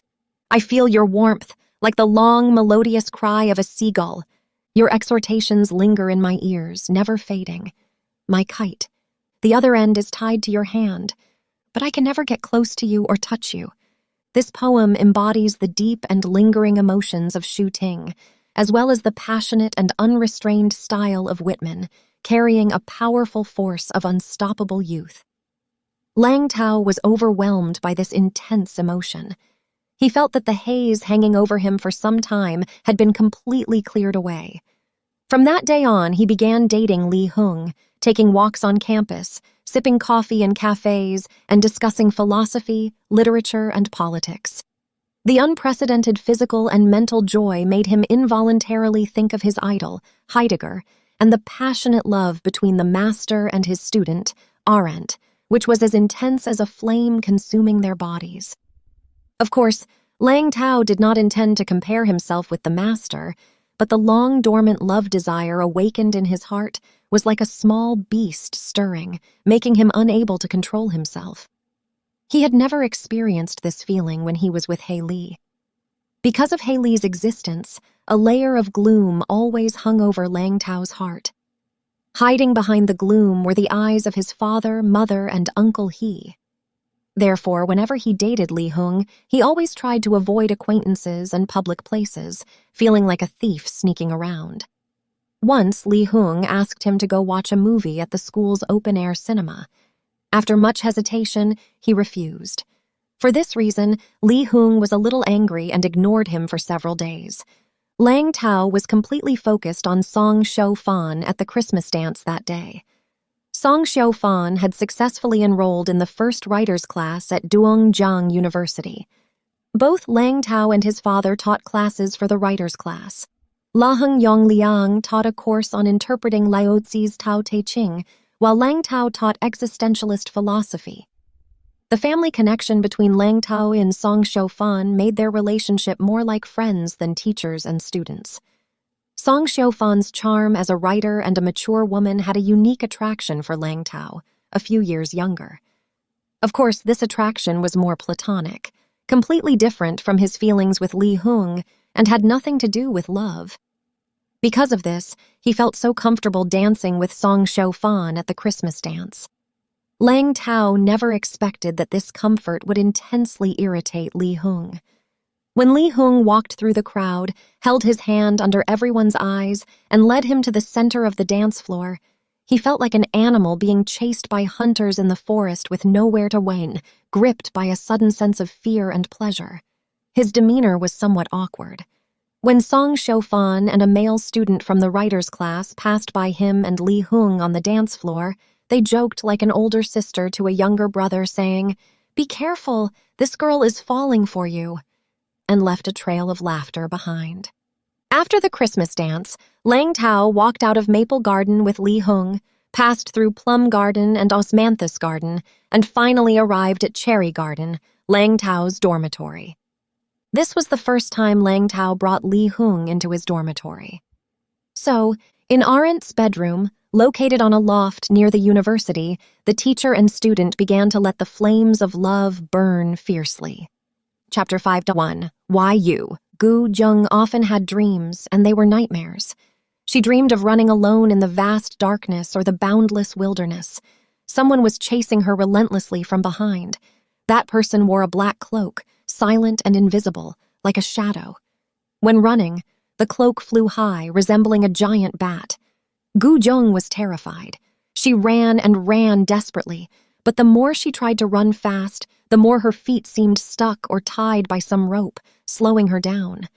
The sound of hurried footsteps could be faintly heard from behind. Gu Jung knew that the person was very close to her. A deep fear hit her back, and her heart leaped into her throat. In a panic, Gu Jung turned her head. When she saw the person's face, she couldn't help but be startled. She woke up with a pounding heart and drenched in sweat, her clothes soaked through. Ever since her mother drowned, Gu Jung had been relentlessly haunted by the same dream. The dream was always the same, except that the person wearing the cloak was sometimes her mother and sometimes Principal Gong. Her mother was drenched in water, as if she had just climbed out of the water, while a spear pierced Principal Gong's left eye, and blood spurts out like a fountain, resembling a blooming plum blossom. Similar scenes alternated like a slideshow. Sometimes the person wearing the cloak suddenly turned into another stranger, tall, handsome, with a dignified appearance and a pair of blue eyes. Although Gu Jung had never seen this person before, the moment she saw those blue eyes, she felt a sense of familiarity, a bit like... She stopped running, turned around, and boldly asked, "Who are you?" The person gazed at her kindly, with tenderness in their eyes, murmuring, "Child, "Don't be afraid. I am your father." With that, he opened his arms to embrace her, but she struggles to break free from those hands and screams, "No, you're not! I don't have a father!" Saying this, she sprints away as fast as she can. When she woke up again, she found her eyes filled with tears. Once, Gu Zheng told her brother Zhong Tianyi about her dream. At that time, she was still studying at Chuzhou Middle School. On a weekend near the college entrance examination, her brother visited her from Bazhou. He brought a basket of fruits, milk, and nutritional supplements like malted milk powder. After listening to Gu Zheng's dream, her brother didn't speak for long. When he was about to leave, he gently touched her hair and said evasively, "I often dream too, just like the one you dreamed." Gu Zheng noticed her brother's eyes were also blue, like the stranger in her dream. After being admitted to Dongjiang University, Gu Zheng still often had nightmares. Every time she woke up, she would scream, and her roommates would be startled by her screams. "Oh my God, that scream is so terrifying. Only when the world is about to end do people scream like that," the girl sleeping on Gu Zheng's upper bunk said with trepidation. The other girls echoed her words, asking her what terrible nightmare she had had. Gu Yung sat on the edge of the bed with her head bowed, always keeping her dreams a secret. Over time, her roommates began to look at her strangely, and some even reported to the department that Gu Zheng's screams were disturbing their rest.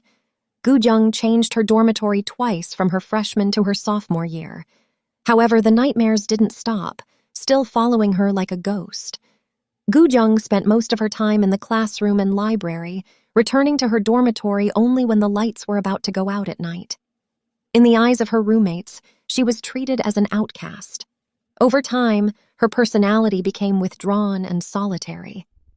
Shortly after the Christmas dance at Maple Garden, the school allocated 2 rooms to the Long To Sha Literary Club and the editorial department of Long To Sha.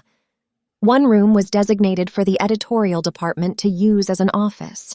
At the same time, the other was assigned to Li Hung, the president of the literary club, and the chief editor of Long To Sha, as her bedroom.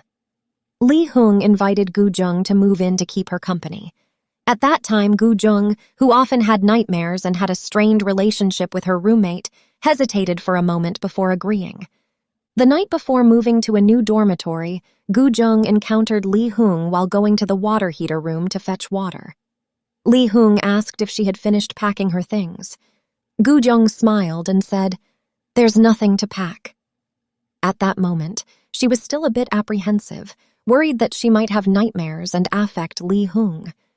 Seeing Li Hung's enthusiastic expression, she hesitated to speak further. Just as she was about to return to her dormitory with 2 thermos flasks filled with boiling water, Li Hung called her back and said, "I'll arrange someone to help you move your things tomorrow." "There's nothing to move," Gu Zheng repeated the same sentence, but Li Hung waved her hand and said, "Wait in your dormitory tomorrow morning." Faced with the enthusiastic Li Hung, Gu Zheng couldn't refuse and had no choice but to agree. Li Hung was usually surrounded by a group of people, both boys and girls. Who would she ask to help her? Gu Zheng got up early the following day, packed her bags, and waited in her dormitory. The other girls in the dormitory had all gone to class, leaving her alone. Despite not getting along well with her roommates, Gu Zheng unexpectedly felt reluctant when it was time to move out. This was her 3rd time changing dormitories. Would it be the last time? Just as Gu Zheng was lost in thought, footsteps approached from the hallway. Before she could recover, a person with curly hair and eagle-like eyes appeared at the door. Gu Zheng never expected that the person who came to help her move things was Du Wei. "How is it you—" Seeing Gu Zheng's surprised expression, Du Wei chuckled and said, "Didn't expect it, did you? I'm now a special photojournalist for the editorial department of Long To Sha, and Li Hung is my immediate superior. I heard you were changing your dormitory, so I immediately rushed over. I had planned to ask Waheng Sheng to help, but he's been busy preparing his graduation thesis and needs to go to the library to gather information." "Such a trivial matter. There's no need to trouble you." Gu Zheng felt somewhat embarrassed. "Actually, Li Hung didn't need to say that. Waheng Sheng and I were going to come and help you anyway, Du Wei said sincerely. After all, we are your brother's friends. A warm ripple stirred in Gu Zheng's heart. Gu Zheng's luggage was quite simple, and a single trip by 2 people was sufficient. When they came downstairs with their bags and parcels and passed by the reception room, pockmarked Dad deliberately poked his head out of the window, staring at the things Gu Zheng and Du Wei were carrying on their shoulders and, in their hands, scanning them back and forth several times, and asked with confusion, "Where are you moving to?" Gu Zheng said, "Grandpa, I've changed my dormitory." Pockmarked Dad's gaze lingered on Du Wei for a moment before he let him go. "Damn, when I entered the building just now, the old guy interrogated me for quite a while." Du Wei cursed under his breath as he walked out of the dormitory. "He's already showing leniency. If you ask someone else, you won't even be able to get in. So, the old guy treats you pretty well, huh?" Du Wei's tone softened, adding, "By the way, I'll treat you and Li Hung to lunch at the Good Girl restaurant." Gu Zheng said, "If I'm to invite anyone, shouldn't it be me inviting you guys? Your brother only gives you a little bit of living expenses every month. How can you afford to treat guests?" Du Wei interrupted her. "I'm not inviting you completely.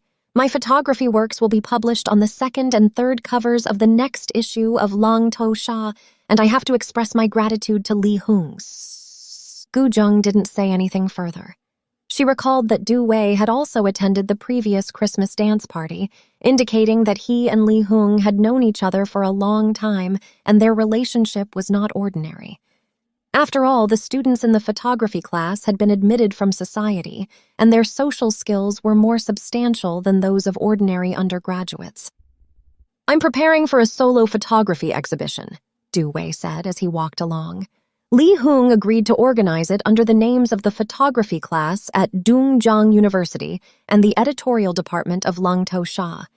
Then a photography collection will be published, with the publishing costs sponsored by your brother. Song Xiufan and Lang Tao also promised to write prefaces for me. Du Wei wore a photography suit with numerous bulging pockets, concealing whatever was inside. The 4 artistic characters Fuwei photography printed on his back were eye-catching. Coupled with his loud, boisterous speech and indifference to others, he attracted a stream of curious gazes. Gu Zheng's mind flashed back to the scene of her and her brothers Zhong Tianyi, Du Wei, and Waheng Sheng dining at the Zhuzhen Garden restaurant in Chuzhou a few years ago.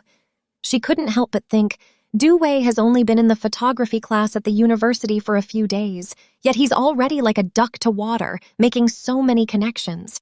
He's truly a man of great influence. 2. Dajiang and Fuwei.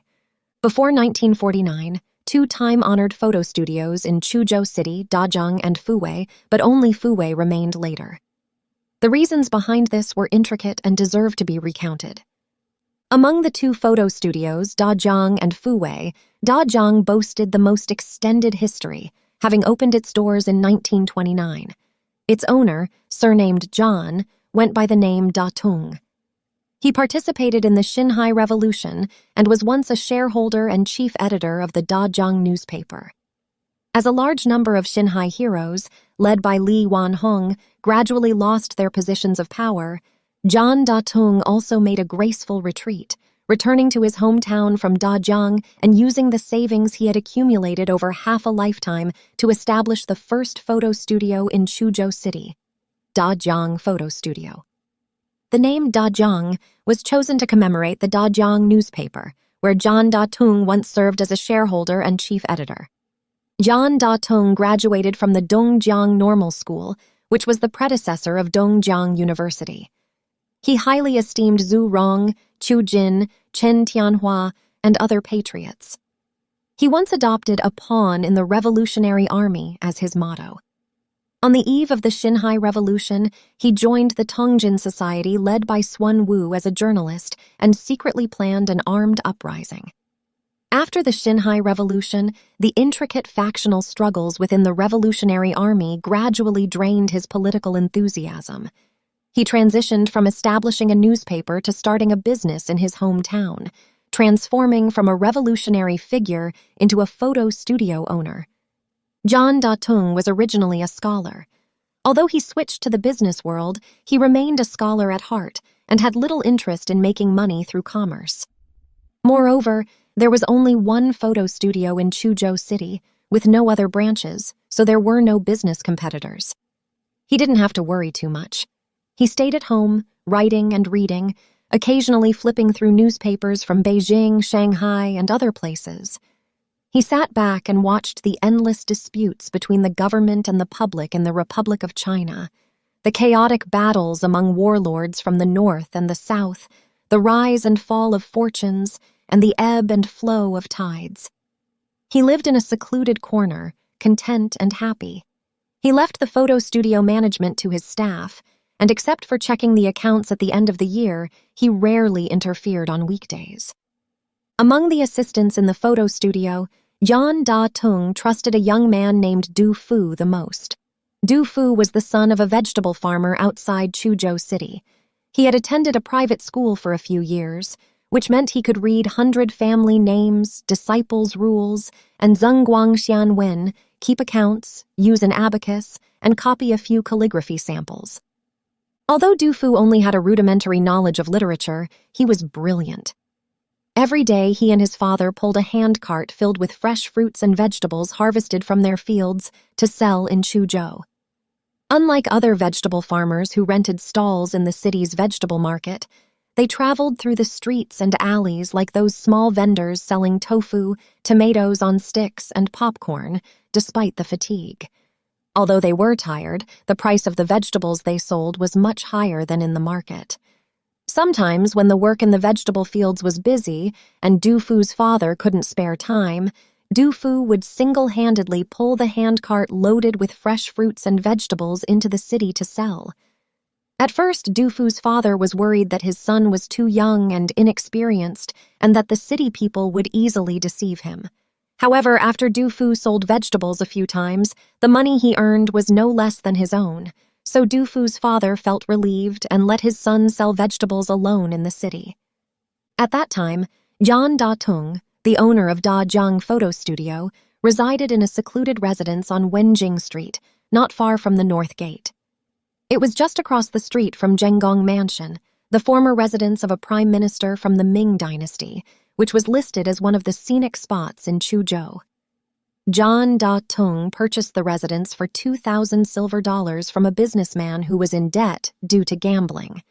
It was a large courtyard with 2 entrances and exits, stretching from north to south, offering tranquility amidst the bustle. In Su-de, the courtyard, were many flowers and plants, an oleander tree, and a cluster of phoenix bamboo, which John Datung greatly loved. John Datung attached great importance to his living environment and was also particular about his diet. On weekdays, he personally oversaw what vegetables were bought and eaten at home. Sometimes, he would even accompany his wife to the vegetable market with a cane, personally selecting seasonal vegetables and fruits to bring back and enjoy with his family. It was through this way that Du Fu met John Datung. Whether sunny, windy, or rainy, Du Fu would pull his cart through Wenjing Street every morning, eggplant, beans, cucumber, Chinese cabbage, bamboo leaf vegetable, loofah, pumpkin, winter melon. His drawn-out voice was crisp and bright and could be heard by people everywhere. When they heard this voice, they seemed to see the fresh vegetables dripping with dew on the cart and smell the rich fragrance of fruits and vegetables. Perhaps it was because the vegetables Du Fu sold were fresher than those sold in the market, or it was because Du Fu was quick at calculating, had a quick mind, rarely haggled over small amounts like other vegetable vendors, or was greedy for small profits. After the John family bought vegetables from Du Fu several times, they became a little dependent on him. Every morning, as long as Du Fu's cart of fresh vegetables appeared on Wenjing Street, the John family would wait far away at the door. Later, Du Fu fell ill and didn't go to the city to sell vegetables for several days. When eating, Yan Datung asked, "The bamboo leaves and eggplants are too old these 2 days. They're not from Du Fu, are they?" Upon hearing this, Mrs. John laughed. "Master's taste is truly authentic. Du Fu hasn't been here for several days. The vegetables we've been eating at home these days are all bought from the vegetable market. How can they compare to Du Fu's dishes, which are both fresh and tender? I could eat 2 more bowls of rice just because of them." The words of the lady struck a chord in Yan Da-tung's heart. He put down his chopsticks with little interest and muttered, "It's been a few days since Du Fu came to sell vegetables. I wonder what's happened." A hint of melancholy was revealed in his tone. After a while, a loud shout for selling vegetables suddenly echoed on Wenjing Street. "Eggplant, beans, cucumber, choy sum, choy, loofah, pumpkin, winter melon. Hey!" The crisp and clear tone immediately identified it as the long-lost Du Fu. Mrs. John hurriedly picked up her vegetable basket and headed towards the door, but was stopped by Yan Da-tung, practicing Tai Chi under the oleander tree in the yard. "Madam, let's go together." The couple both came to the street and saw Du Fu's handcart loaded with seasonal fruits and vegetables parked near their house. Many neighbors had gathered around, and Du Fu was busy weighing the produce with a scale. John Da-tung and his wife also joined the crowd, buying vegetables. This was the first time John Da-tung met Du Fu.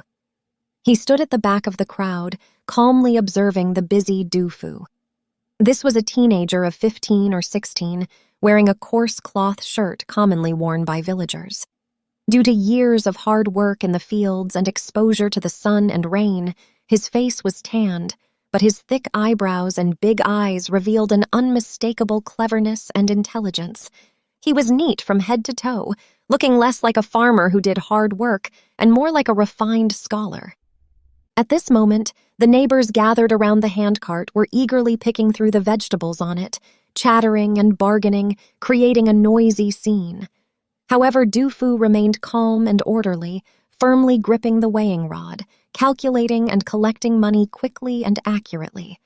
Occasionally, he would say, 18 cents, here's the change for you. Hold on to your vegetables, don't drop them on the ground. You bought so much today, here's a bunch of spring onions for you, no charge. Auntie, take care and come back again next time." After the neighbors had finished buying groceries and left, Yan Da-tung walked up to Du Fu and started chatting with him. "Young man, your name is well chosen. It has the same pronunciation as the great poet Du Fu, but with different characters. It seems that your father is a cultured man." Du Fu blushed when he heard, "My father never went to school and he can't read a single word." Yan Da-tung said, "Oh, and what about you? Can you read?" Du Fu said, "I attended a private school in the village for 2 years." Yan Da-tung asked like a teacher quizzing a student, "You must have heard the teacher teach Du Fu's poems in the private school. Can you recite one for me to listen to?" After a moment's hesitation, Du Fulu gracefully recited, "Good rain knows the season, coming in the spring. It sneaks into the night with the wind, moistening everything silently. The wild paths and clouds are all dark, while the lights of the boats on the river shine brightly."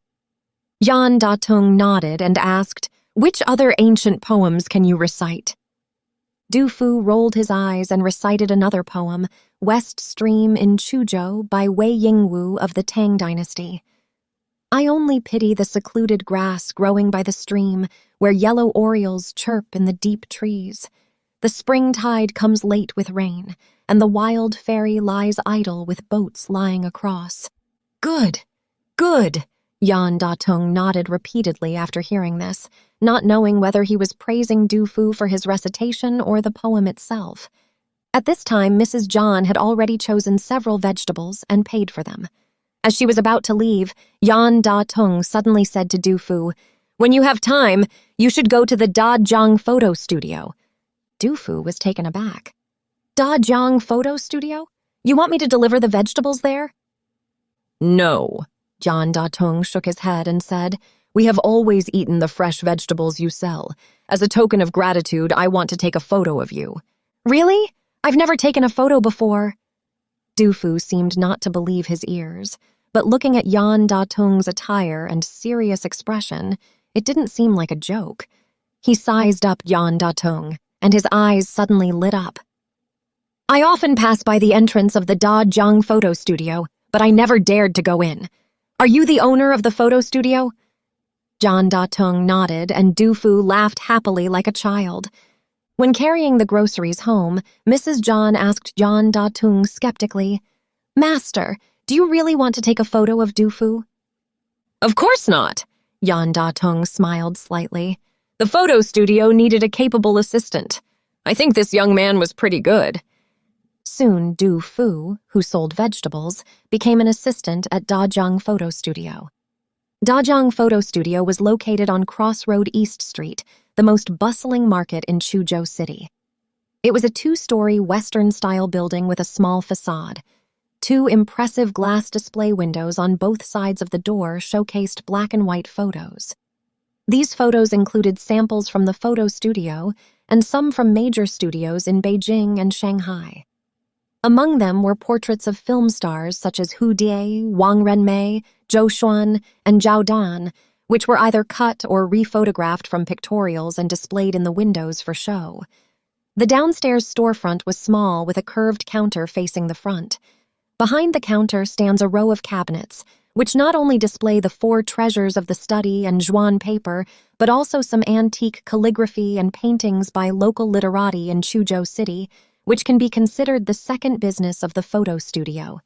On the second floor, besides the photo studio and the dark room for developing photos, there was an office next door where John Da-tung usually handled the affairs of the photo studio.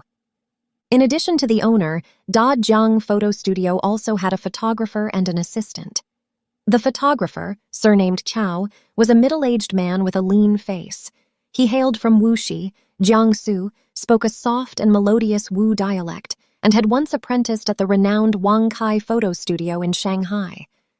Later, he became a photographer at a photo studio in Dajiang City, lured away by John Da-tung with a high salary. Therefore, he was highly regarded and could almost be considered as half of the family of the photo studio. The assistant was John Da-tung's wife's cousin, named Xiao Wu. He had his leg crushed by an ox cart when he was young and walked with a limp. He had always been supported by his parents at home. In the past 2 years, Mrs. John had let Xiao Wu work as a clerk at the photo studio. The clerk's job mainly involved receiving customers, collecting payments, delivering goods, and managing the 4 treasures of the study and antiques. It's simple yet complex, depending on whether one's mind was flexible. Little Wu, who had a limp, ate and slept at the photo studio every day, and he was honest and reliable. His only flaw was that his mind wasn't very sharp, and he always made calculating mistakes. It seemed that not only the ox cart injured his legs, but his brain as well. Every month, when the accounts were checked at the end of the month, a few missing dollars didn't match the accounts. Yan Da-tung had always been dissatisfied, but he was reluctant to fire little Wu due to his wife's face. Until recently, little Wu forgot to lock the door after the photo studio closed and went out to buy a late-night snack.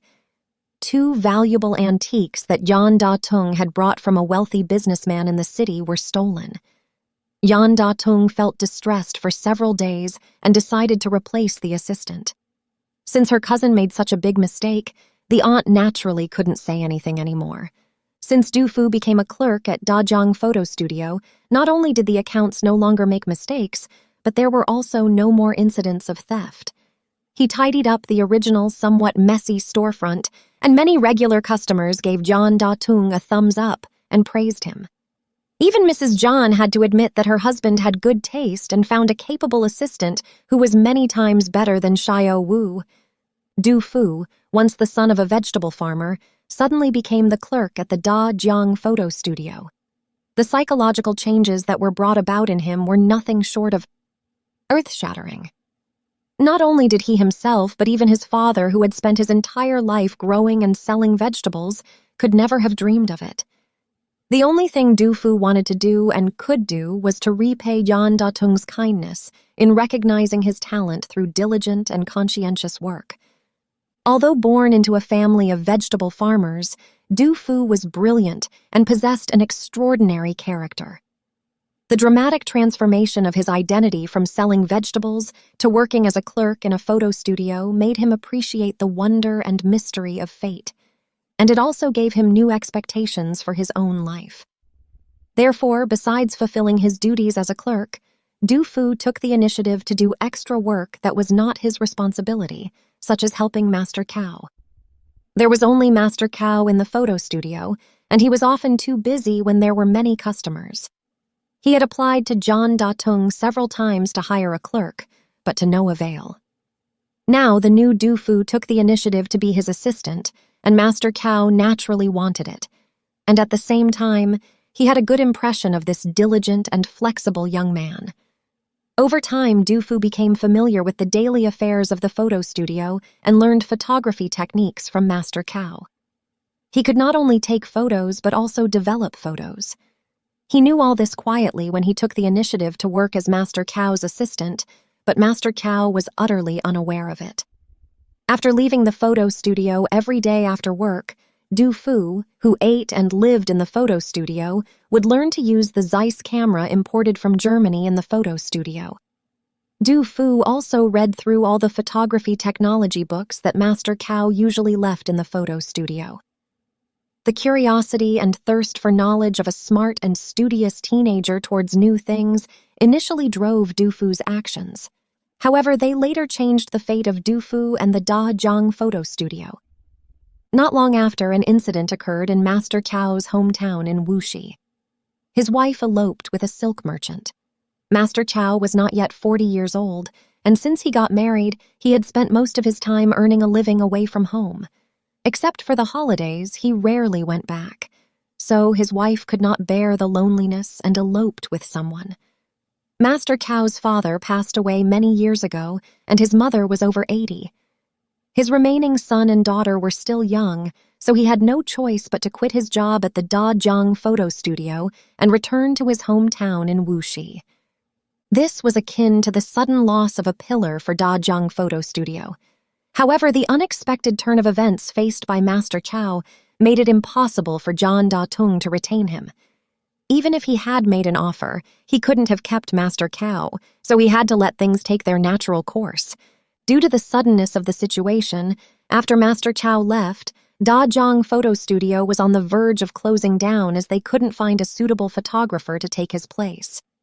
At this critical moment, the clerk, Du Fu, volunteered to John Datung, saying, "Boss, let me give it a try." "You try? John Datung didn't understand at first. You try what?" "Photography," Du Fu hesitantly said, seemingly embarrassed. "Not only have I learned photography and photo development from Master Cao, but I've also mastered the principles of that Zeiss camera, and I can disassemble, assemble, and clean it."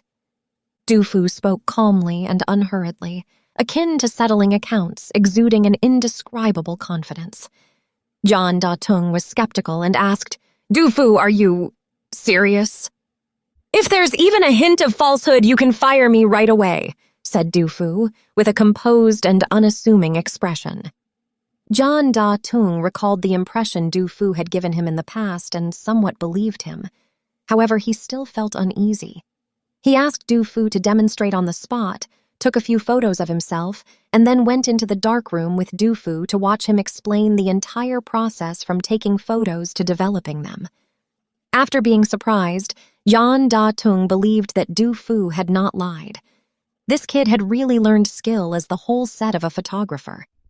Soon after, the original clerk, Du Fu, transformed into the new photographer of Dajiang Photo Studio. This happened in the 26th year of the Republic of China. At that time, John Datung and his wife were both over 50 years old and had only one daughter, named John Rong, who was in her early 20s and studying at Chuzhou Middle School. The couple regarded her as the apple of their eye and doted on her.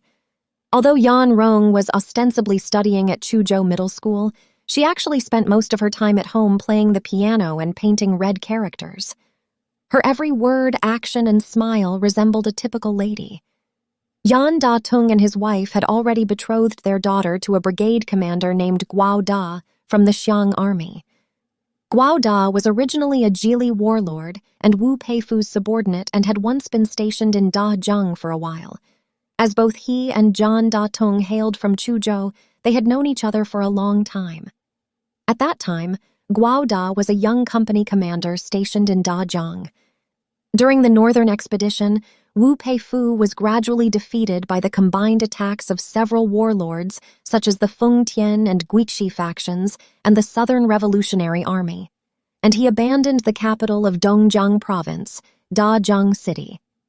The young Guo Da, who had made a meritorious contribution by turning against the enemy at the last minute, was promoted to regimental commander by the Xiang Army's commander-in-chief, Tang Shengji. Since then, Guo Da became a rising star in the Xiang Army and made many achievements during the Northern Expedition. A few years later, Guo Da was promoted to brigade commander for his outstanding performance in the battle against the Red Army in Jiangxi during the Suppression Campaign. When Brigadier Guo, who wore stars on his shoulder, returned to his hometown of Chuzhou to visit his parents, he specially went to Chuzhou City to visit his old friend John Da-tung. The two met happily, and during their casual conversation, John Da-tung learned that Brigadier Guo's first wife had died of tuberculosis a few years ago, and he had not remarried. Yan Da-tung then had the idea of betrothing his daughter to Guo Da. After discussing it with his wife, the couple immediately agreed and expressed their intention to Guo Da. Guo Da had always respected John Da-tung, and Miss John was beautiful and charming. Brigadier Guo could not wait for this good match. Thus, their marriage was arranged. Guo Da was a few years younger than John Da-tung, and they used to call each other brothers. Now that they had become father-in-law and son-in-law, their address had to be changed accordingly. Yan Da-tung had originally planned to arrange this marriage once his daughter graduated. However, shortly thereafter, the war situation became increasingly tense due to the Japanese Army's occupation of the 3 northeastern provinces and their evident intentions to covet North and East China. Guo Da's unit was urgently ordered to advance eastward and join forces with the 19th Route Army to defend Shanghai. Consequently, the marriage between Guo Da and Zhang Rong had to be postponed. 3. Fate playing tricks on people. After graduating from Chuzhou, Zhang Rong stayed idle at home for a long time. Apart from doing needlework with her mother on weekdays and reading new novels, she had nothing to do, so she would stroll to her father's photo studio to ease her boredom. Dajiang Photo Studio was just across the street from Wenjing Street, and it's only a short walk away. Since Master Chow returned to his hometown, Dajiang Photo Studio had been managed by Du Fu. Although John Da-tung visited the photo studio more often than before, he only drank tea, wrote a few calligraphy pieces, and received a few friends in the office on the 2nd floor without specifically managing the affairs. Whenever Zhang Rong went to the photo studio, she practiced calligraphy with her father. Yan Da-tung was passionate about calligraphy when he was young, and his copies of Wang Xiji, Yan Zhenqing, and Wu Changshuao's calligraphy were almost indistinguishable from the originals. The family also treasured a painting by Wu Changshuo, which they obtained from the master when he visited Dajiang shortly before his death. Yan Da-tung's calligraphy gradually developed a unique style as he grew older, with thick and powerful brushwork and unrestrained and vigorous momentum. He gained a reputation in the calligraphy circle of Chuzhou. Although the Zhan family was not prestigious, it could be considered a scholarly family. John Da-tung didn't want his daughter to be treated as a mere ornament after marrying Brigadier General Guo Da. He was happy to teach Zhang Rong calligraphy so that she could become a general's wife with refined taste. If her father weren't in the photo studio, Yan Rong would go downstairs to the 1st floor photo room to watch Du Fu take photos for people. Sometimes she would stay there for most of the day. The photo studio was a long room filled with various props. At the end of the room stood a background wall, painted with a view of Shanghai. The painter, a local, had relatively poor skills. The foreign-style buildings on the Bund and the cars and ships on the Huangpu River were depicted distorted and slanted, looking very fake. However, customers didn't mind. Besides, the printed results were not bad. If you hadn't looked closely, you might have thought it was an actual scene in Shanghai. Yan Rong had traveled to Shanghai with her parents before. She immediately recognized that the painting was too fake and pointed out various flaws in the painting, feeling smug like she had exposed a diorama. Du Fu was at a loss for words, bowing and pleading. "Oh, my dear miss, please stop talking. Do you still want people to come to our photo studio for photos? Yan Rong deliberately teased the photographer, displaying her temperament as a young lady. She folded her arms, raised her head, and said, "If you don't want me to talk, fine, but you have to take some photos of me." Du Fusheng was afraid that Yan Rong's nonsense would affect the photo studio's business, making it difficult to explain to the boss when reporting the accounts at the end of the month. He agreed wholeheartedly, thinking, "The photo studio is your family's business. It's up to you to decide how many photos to take." However, he made one condition. Photography is allowed only when no customers are in the photo studio. Yan Rong also agreed to Du Fusheng's request, as the photo studio was her family's business. If the business is bad, won't her family suffer the losses? But to Du Fu's surprise, the photo Yan Rong wanted to take was not in a photo studio. "You want me to take this kind of dead photo like those unworldly country bumpkins in a photo studio?" Yan Rong seemed humiliated, with contempt and disdain on her face. "Where are you going to film?" Du Fu was taken aback. "I'm going outdoors to take photos of real scenery, such as city walls, fields, farmhouses, morning glow, and sunsets. Many wealthy young ladies and celebrities in Shanghai have their photos taken this way." Yan Rong turned to Du Fu and asked, "Don't you know? You're a photographer, for heaven's sake." This last sentence left Du Fu speechless, and he had no choice but to agree with Yan Rong. From then on, whenever there were no customers in the photo studio, Yan Rong would ask Du Fu to take her outdoors for photo shoots. Each time, Yan Rong would carry a leather suitcase filled with various fashionable clothes, changing outfits for every photo shoot, as meticulous as a star. After taking street scenes, they would move on to the city walls and moats, and even venture to suburban villages several miles away to capture rural farmhouses. Du Fu, who carried the heavy Zeiss camera while helping Yan Rong with her suitcase, was exhausted. Over time, Du Fu felt like he was almost becoming Yan Rong's personal photographer. During this process, subtle changes occurred in the relationship between the two individuals. Although Yan Rong had been betrothed to Guo Da by her parents, she was, after all, a graduate of Chuzhou Middle School, having received a new-style education. Not only had she read novels of the Mandarin Duck and Butterfly School, such as The Family of Gold Powder and Tears and Laughter, but she also enjoyed Ba Jin's Family, Spring, and Autumn. Her mind was filled with concepts such as freedom, democracy, and individual liberation, and she harbored an almost instinctive aversion and resistance towards feudal etiquette. Therefore, she had always been dissatisfied with the marriage contract she and Brigade Commander Guo Da had maintained under their parents' orders. However, due to her upbringing under her parents' strict discipline, she dared not openly oppose it. This time, due to changes in the political situation, the wedding date with Brigade Commander Guo had to be postponed. Yan Rong did not feel a sense of loss and felt somewhat fortunate.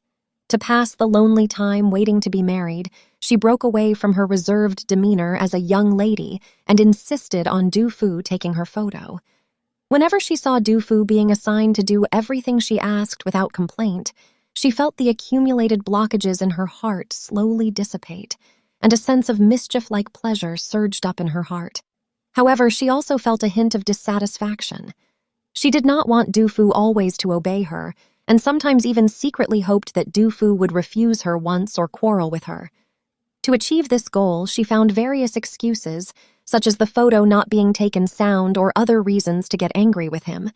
But this vegetable farmer's son had an astonishingly good temper and never refused her even if she was unreasonable and unreasonable. Yan Rong understood why Du Fu was deeply appreciated and valued by her father, and somehow she felt a little lost.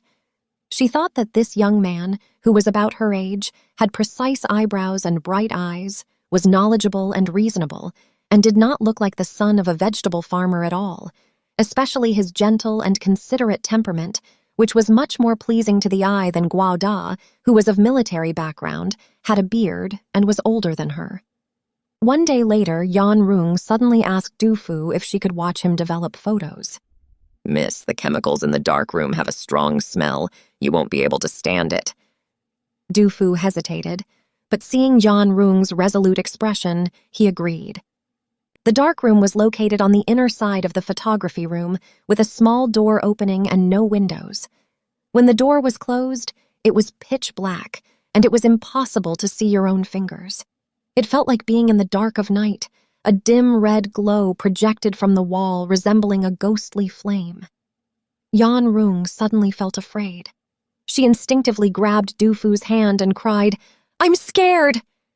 Holding the soft, small hand, Du Fu involuntarily shuddered and said, "Miss, don't be afraid."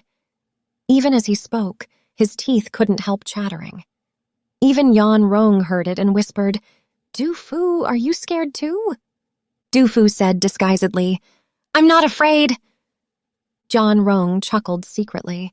She saw Du Fu's eyes twinkling in the darkness like two stars and felt a sense of pleasure she had never experienced before. She deliberately teased him, "Who are you not afraid of? Is it my father or me?" Du Fu could not answer anymore. In the darkness, Yan Rung burst out laughing. "Miss, let's go out," Du Fu said nervously while trying to pull his hand back. However, Yan Rung's hands not only didn't let go, but they became tighter and tighter, and her whole body leaned closer to Du Fu. It was Mrs. John who first noticed the unusual relationship between Yan Rung and Du Fu. At first, when Jahan Da-tung saw several portrait photos of his daughter displayed in the glass window of the photo studio, they were displayed in a very prominent position alongside celebrity photos, which caught people's attention. These photos were naturally taken by the photographer Du Fu. John Da-tung didn't pay much attention to them, thinking that this was just a common flaw of girls who like to follow fashion trends. Moreover, his daughter's appearance was indeed outstanding, and she was not inferior to those celebrity photos. Displaying them in the window could also be considered advertising for the photo studio. He even secretly admired them for a while, feeling that although Du Fu had not been a photographer for long, his photography skills were really not bad. However, when Mrs. John returned from a trip to the photo studio that morning, she said solemnly, "Sir, something has happened to our daughter." Yan Da-tung was startled. What's going on?" Mrs. John asked, "Did you see the photo studio's window filled with photos of Yan Rung?" Yan Da-tung said, "I see." Mrs. John asked again, "Do you know that Du Fu took all those photos?" Yan Da-tung said, "Du Fu took it, so what?" But before he could finish, his heart skipped a beat. Looking at his wife's face, he noticed that her expression had changed entirely. "Master, haven't you noticed the tender affection and sweetness on Yan Rung's face in those photos? She looks like a bride. Since she was betrothed to Brigade Commander Guo, has our daughter ever shown such a smile?" Mrs. John said. Seeing that Yan Da-tung remained confused, she simply raised her voice and said, "Only when a girl falls in love can she have such a smile. As a woman, I understand." The lady's words were like a bomb dropped, buzzing Yan Da-tung's head. He hurried to the photo studio and first pulled Xiaowu aside, asking, "Did you notice any unusual interactions between the young lady and Du Fu?" Since Master Cao returned to his hometown in Wuxi and Du Fu became a photographer, the photo studio urgently needed staff. Mrs. John asked her lame cousin to return as a clerk. Although Xiaowu was a bit slow-witted, he was honest.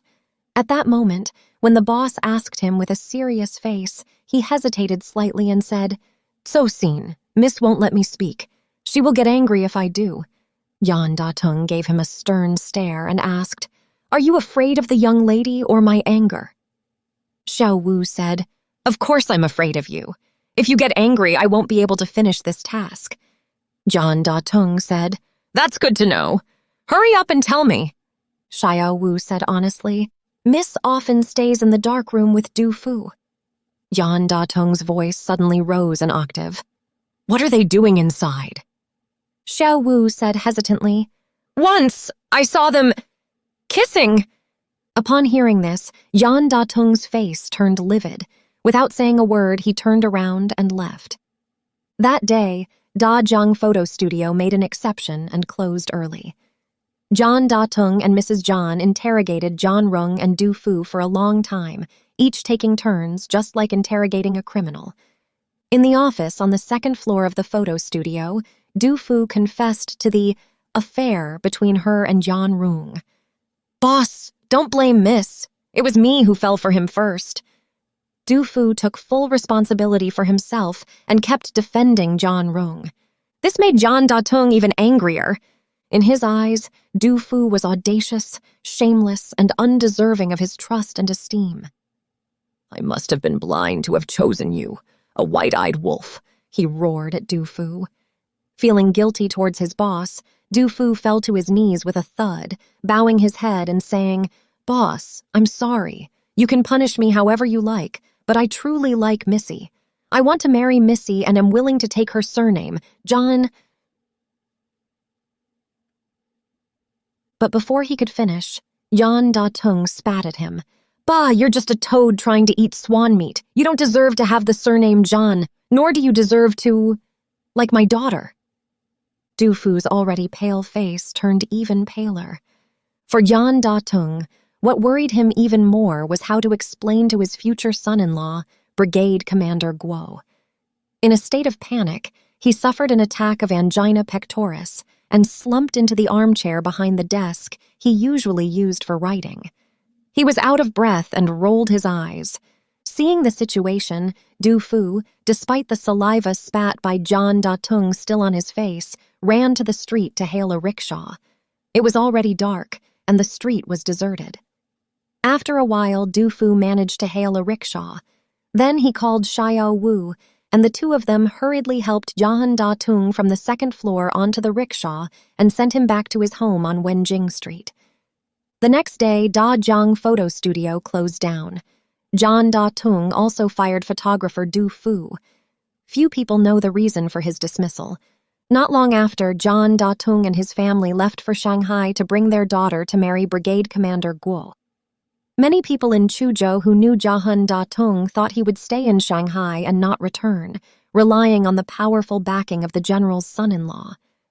However, about half a year later, Yan Datung returned to Chuzhou City with his wife and daughter. What caught people's attention was that Yan Rong wore a small white flower on her chest, was dressed in plain attire, and, like her parents, had a look of sorrow and loneliness on her face.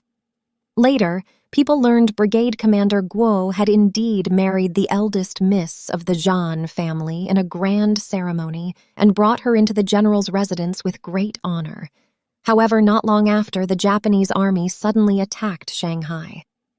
The newlywed Brigade Commander Guo led his troops to join the soldiers of the 19th Route Army in a tenacious resistance against the Japanese. In a fierce street battle with the Japanese Marine Corps 3 days later, Brigade Commander Guo led his soldiers bravely and fought fiercely. Unfortunately, he was shot and became the highest-ranking Chinese soldier killed in the Battle of Shanghai. When the bad news came, Yan Datung felt like a thunderbolt had struck him. His angina pectoris flared up again, and he almost couldn't breathe. He was rushed to the hospital and saved. A few days later, Yan Datung, accompanied by his wife and Yan Rong, the daughter of the recently widowed Brigadier Guo, left Shanghai and returned to Chuzhou City. Upon learning of Yan Datung's unfortunate fate, some couldn't help but sigh with emotion. Yan Datung was once an ambitious young man. In his old age, he had hoped to rely on his daughter to marry a general's son as a powerful backer to survive in troubled times. However, in the end, he ended up with an empty basket, like a person trying to catch water in a bamboo basket. Isn't it a case of fate playing tricks on people? The Dajiang Photo Studio had been closed for a long time and reopened. Apart from Shou Wu, the staff and photographers had all changed. A few years later, the Japanese occupied Nanjing and Dajiang from east to west, and finally, even the inland city of Chuzhou was also occupied. Around the second year of the Japanese occupation of Chuzhou City, a new photo studio named Fuwei opened on the North Street of Dashi Road, less than 100 meters away from Dashi East Street and adjacent to Chuzhou Middle School. The photo studio owner was very young, with a fair complexion and a gentle demeanor. He was dressed in a suit and leather shoes, and his style and attire suggested that he had seen a lot of the world. Some people felt he looked familiar and recognized him as Du Fu, the photographer who disappeared from Dajiang photo studio a few years ago. 4. Intrigue and Love. The owner of the newly opened Fuwei photo studio was indeed Du Fu.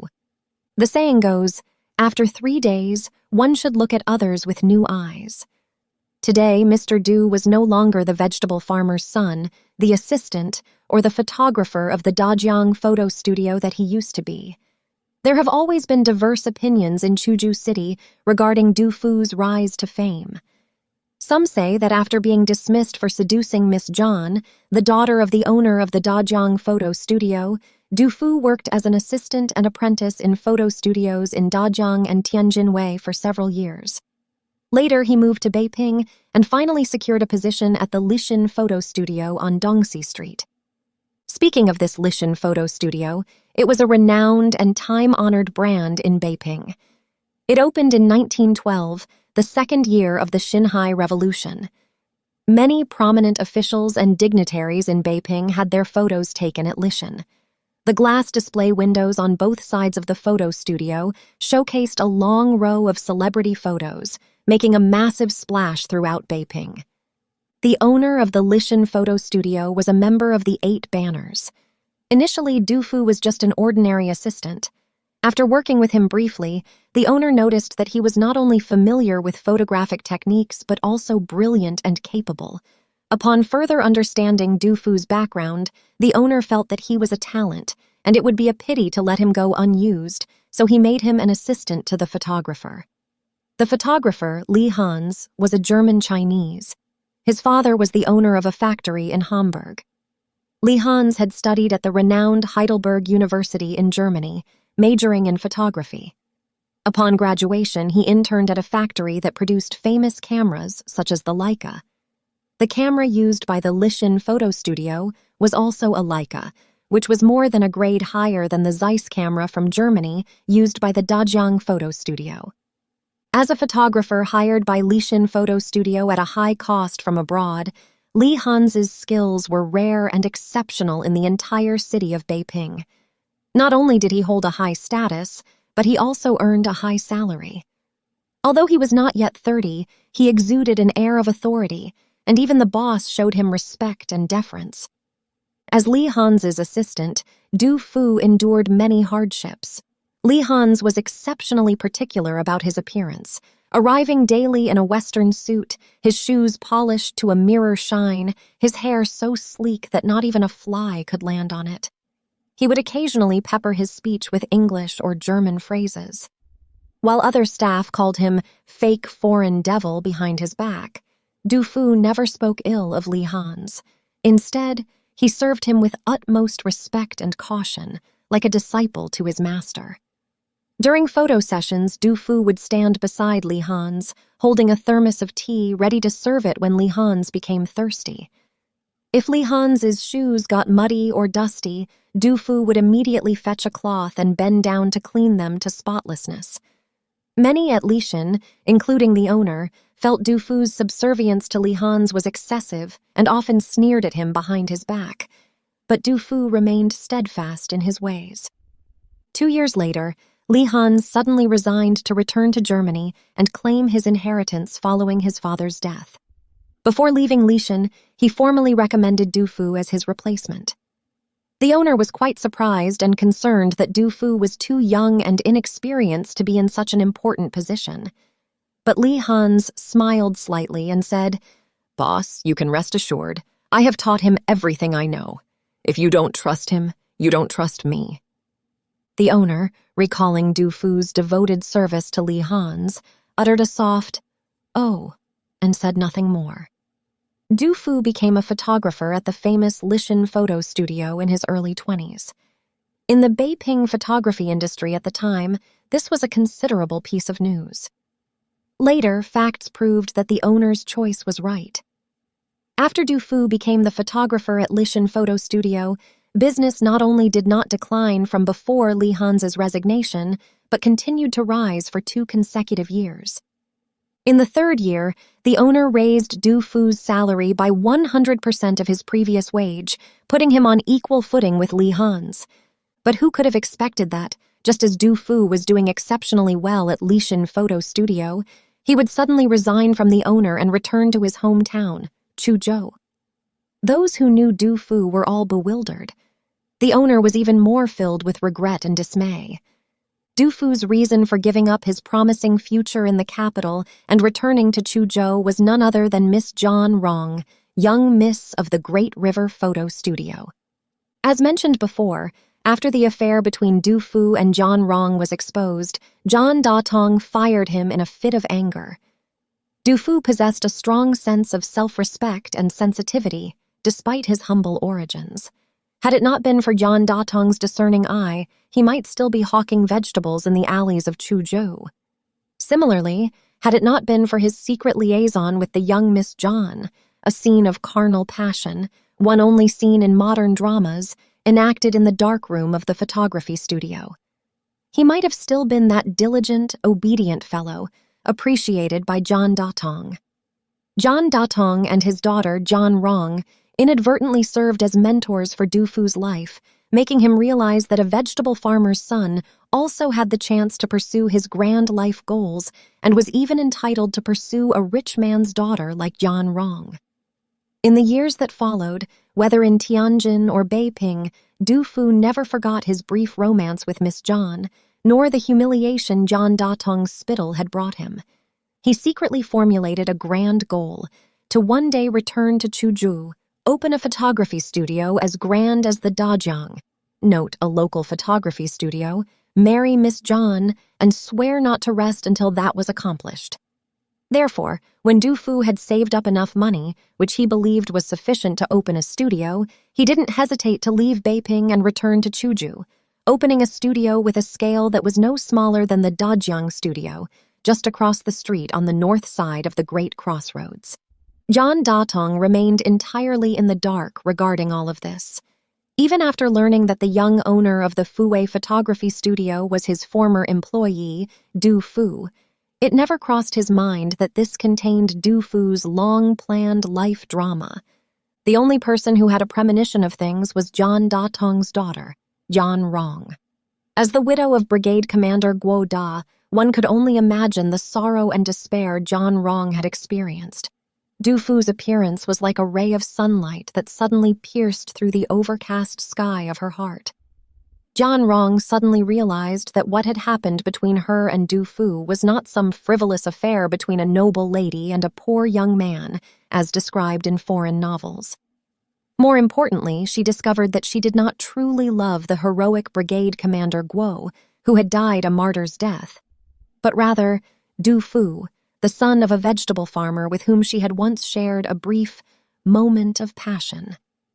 After realizing this, John Rong was filled with mixed feelings. From that moment on, she had a feeling that Du Fu would come to see her sooner or later.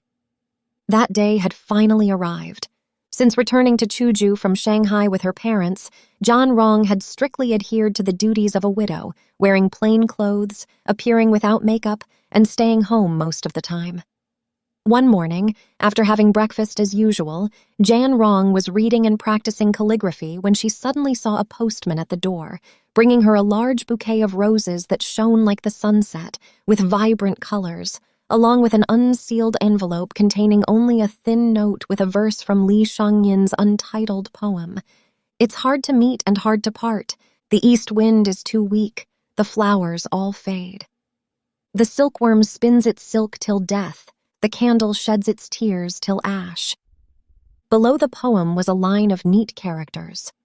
"To Mrs. Guo John Rong. Kindly accept this invitation to a light repast on the second floor of Zhuzhen Garden at noon. Fuwei Photography Studio, respectfully, Du Fu." After reading this, Jan Rong's eyes filled with tears. It was already near noon.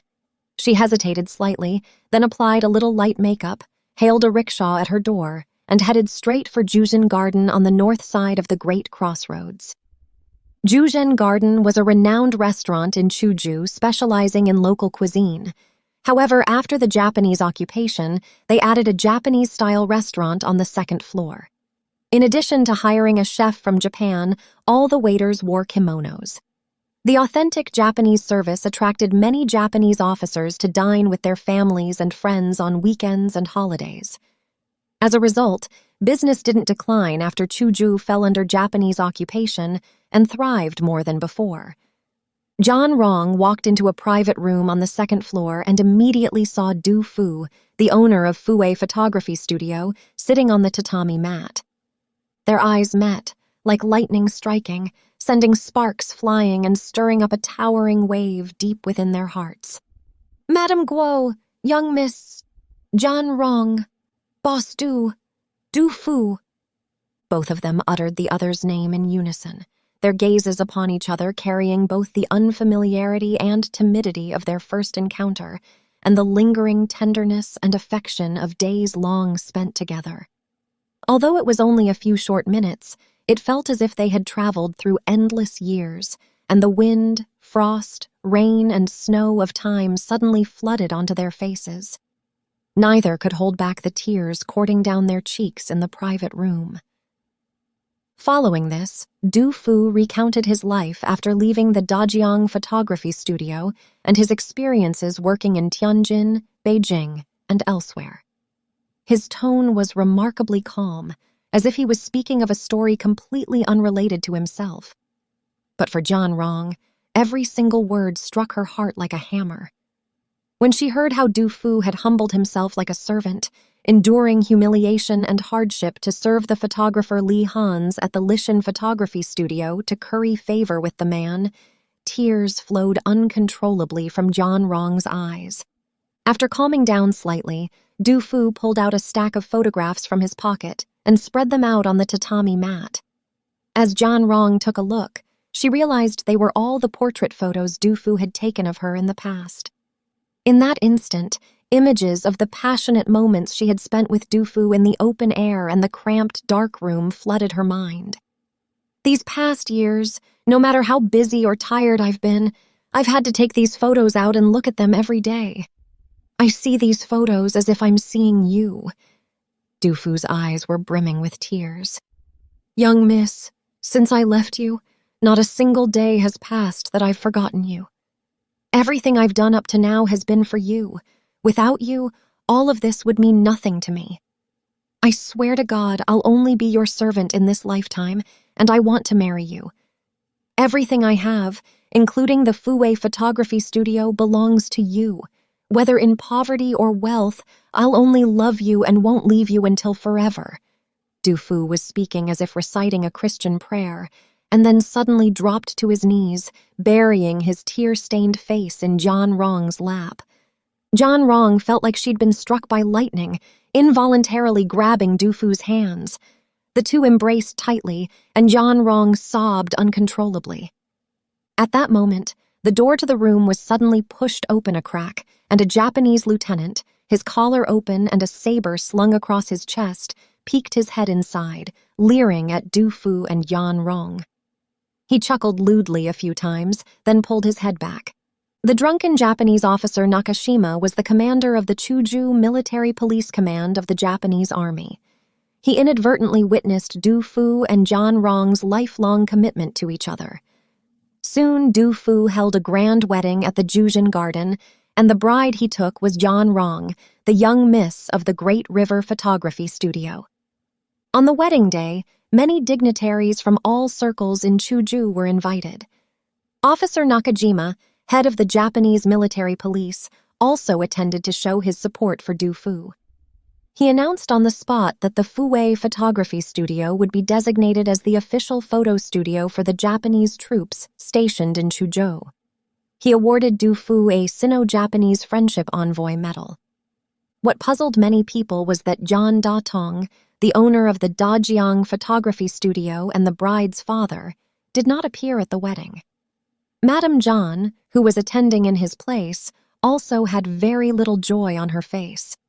Some said that John Datong's angina had relapsed and he was being treated at the hospital, and some said that John Datong had opposed his daughter marrying Du Fu all along and was calling Du Fu a traitor. John Datong had participated in the Xinhai Revolution and was known to be highly patriotic, so it was no surprise to hear such claims. However, others said that not only had Du Fu not invited Yan Datong to attend the wedding, but on the eve of the wedding, he had sent a letter to Yan Datong in the hospital containing only one sentence. "Sir, this toad has finally managed to eat swan meat." It is said that Yan Datong fainted from anger on the spot. Of course, these were just rumors and were not to be believed. The only sure thing was that 3 years after Du Fu and Yan Rong were married, Yan Datong passed away. As the sole heirs, Yan Rong and Du Fu naturally inherited all of the Zhan family's property, which included the Dajiang photography studio. From then on, the 2 photo studios in Chuzhou City, Dajiang and Fuwei, merged into one, and their scale grew larger and larger. Their reputation became more and more prominent, and they became the leading force in the photography industry in Chuzhou. 5. Du Wei was born. When Du Wei was born, his parents, Du Fu and Yan Rong, were already married during the Anti-Japanese War, which spanned 2 entire eras: the Anti-Japanese War and the Chinese Civil War, as well as the Republic of China and the People's Republic of China. In the first decade after the founding of New China, a series of vigorous events and movements such as land reform, the Korean War, the 3 anti- and 5 anti-campaigns, the public-private joint ventures, agricultural cooperation, the Great Leap Forward, and the People's Communes took place. Du Fu and Yan Rong and their Fuwei photo studio also underwent profound changes during these events. In the large-scale socialist transformation campaign of industry and commerce, the most famous old-fashioned Fuwei photo studio in Chuzhou became a state-owned Hongguang photo studio.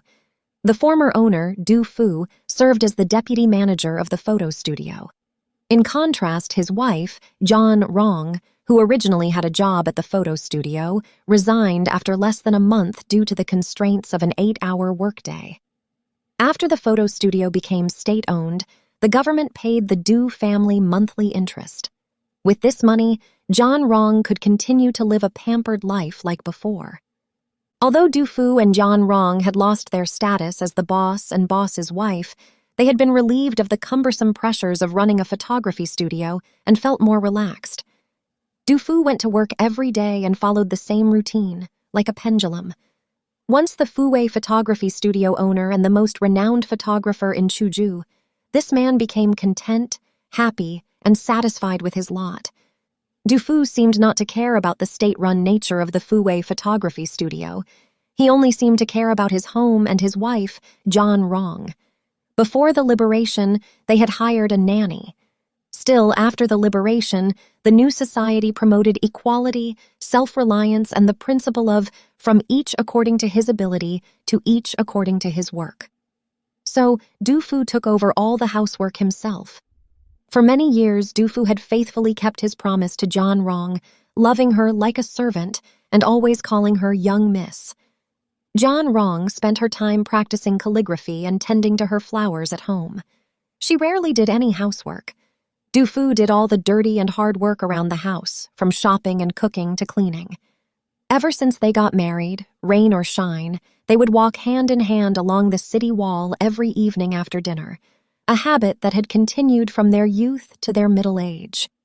Over the years, although the times had changed drastically and there were many upheavals, the Du Fu and Yan Rong couple remained content in their way, like people living in a Shangri-La.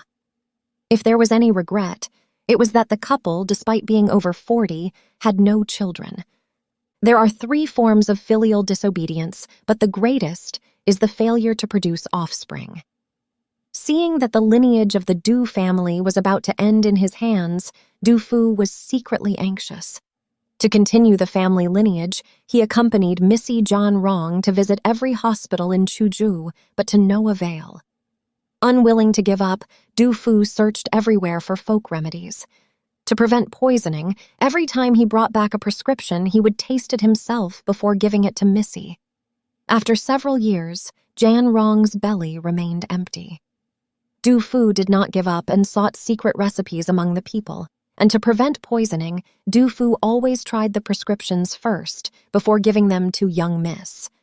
After a few years, there was still no movement in Yan Rong's belly. Du Fu almost gave up hope when he found a miracle doctor in the Chuzhou countryside. This miracle doctor was surnamed Wu, and everyone called him Dr. Wu. Du Fu knew very little about this Dr. Wu, only hearing that he had cured many difficult and complex diseases that large hospitals could not treat, including infertility. People praised him to no end when they talked about Dr. Wu, filled with gratitude and calling him a miracle doctor. Based on Du Fu's experience in observing people, he also felt that this man was somewhat extraordinary. Dr. Wu wore a faded old military uniform and spoke with a peculiar southern accent mixed with formal classical Chinese, which made him seem inscrutable and filled people with a sense of awe. In addition, Dr. Wu's appearance was quite unusual. He had a full forehead, a straight nose, and a broad philtrum. His facial features were not as hard as most men's, and he looked delicate. The skin on his face was smooth, and he did not look like he had done hard labor, so one could not tell his actual age. What was particularly astonishing to Du Fu was that Dr. Wu had hawk-like eyes beneath his slender eyebrows. In his youth, Du Fu had studied Ma Yi Xiangshu, a classic book on physiognomy. The book stated that people with hawk eyes were all exceptional individuals and should not be taken lightly.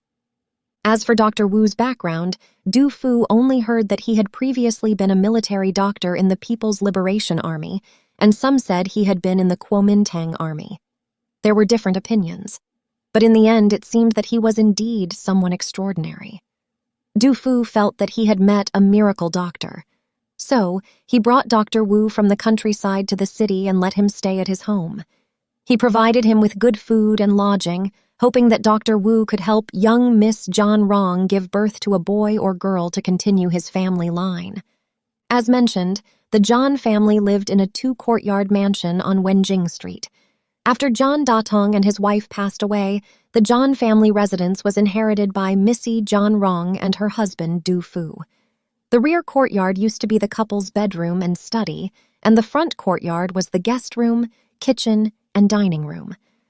After 1949, although the government nationalized the Fuwei photo studio, the residence was not confiscated and remained inhabited by Du Fu and John Rong. Compared to the time when John Datong and his wife were alive, the layout and appearance of the residence had not changed much, with the only difference being the yard. Du Fu did not have the leisurely temperament of his father-in-law, who enjoyed gardening and moon-gazing. He converted the flower garden into a vegetable plot, planting beans, eggplants, peppers, and loofahs. Gardening was something that Du Fu was skilled at, and he went straight to work in the garden after getting back from work and grew enough vegetables for the two of them to eat. Sometimes he couldn't finish them all and sent some to the neighbors. Du Fu and Missy John Rong lived in the backyard, while Dr. Wu was arranged to stay in the guest room in the front yard. He would remain there for about 10 days or half a month at a time, which was equivalent to 2 courses of Chinese medicine. Boiling the medicine was a time-consuming and meticulous job. Du Fu had to go to work, so Dr. Wu primarily took care of this task. Dr. Wu had designed a comprehensive Chinese medicine treatment plan for John Rong. Everything was done with great care, from prescribing medicine to preparing it and taking it. Every time he finished writing a prescription, he had to go to the pharmacy to pick up the medicine personally. He checked the dosage of every single ingredient. Tiny, like 5 grams, more or 1 less, was not permitted. After getting the herbs, Dr. Wu would pour them into the medicine pot, add water according to the proportions, and place them on a coal stove to be simmered over a low flame. Every dose of medicine took about an hour to simmer. During this time, Dr. Wu would watch the stove closely, focusing on the heat of the medicine pot with a serious expression, as if he were a scientist experimenting. Du Fu tried to take over, picking up and preparing the medicine a few times, but was consistently rejected by Dr. Wu. Later, he realized Dr. Wu intended to maintain confidentiality, preventing the prescription and decoction process from leaking. Consequently, Du Fu had no choice but to give up, and his trust and respect for Dr. Wu grew. A courtyard with a jujube tree in its center was between the front and back courtyards of the John family's residence. Its branches stretched towards the sky like long arms, piercing through the eaves. Dr. Wu brewed herbs in the corridor beneath the courtyard, filling the air with the smell of coal smoke and spices. White steam rose from the courtyard's center, dispersing and disappearing into the air, leaving the entire courtyard imbued with a strong aroma of traditional Chinese medicine.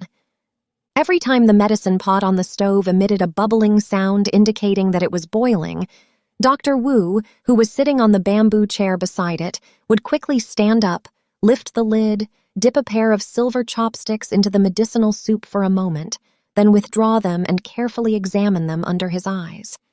He would put the lid back on if he saw that the time and heat were not yet right. When he was decocting medicine, Dr. Wu always had a book in front of him. The book was not thick, with thread binding, yellowed pages, and no cover. It was filled with dense, traditional Chinese characters. Once, when Du Fu returned from work at the photo studio, he leaned over and asked, "Dr. Wu, what book are you reading so intently?" Dr. Wu replied, "The Yellow Emperor's Classic of Internal Medicine." Du Fu, who had only attended a private school and read a few books, had never heard of this book. He asked curiously, "Is this a medical book? Is it interesting?" It's not just medical books. Many of the contents seem to be about medical skills, but they convey the truth of everything in the world.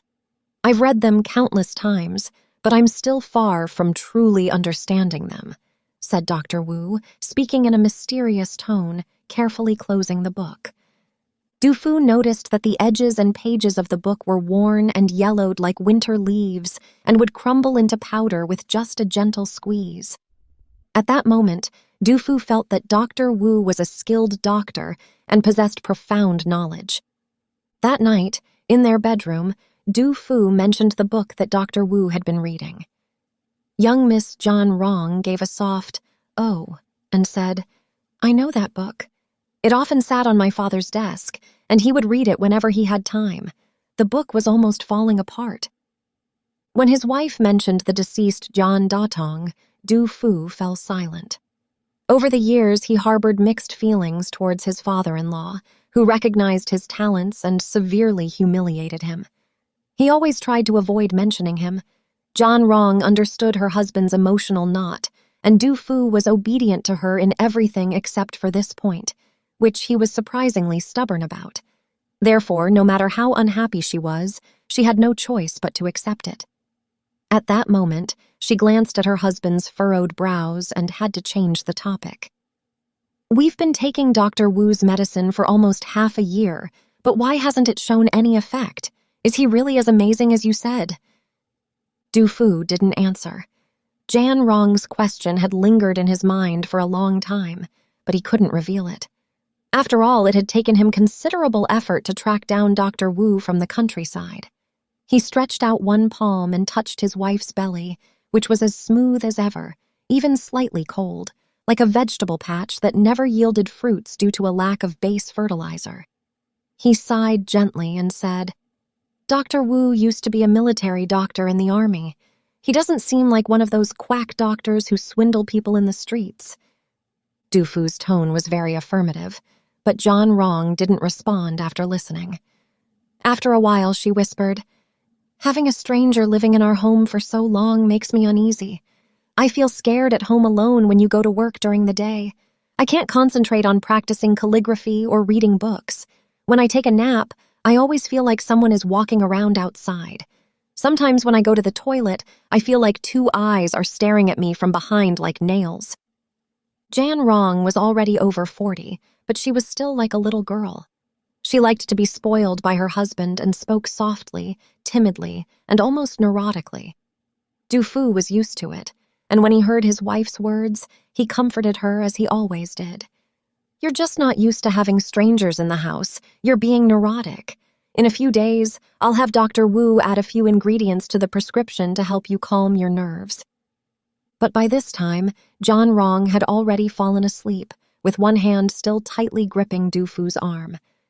The next day was a Sunday, and Du Fu didn't go to work at the photo studio.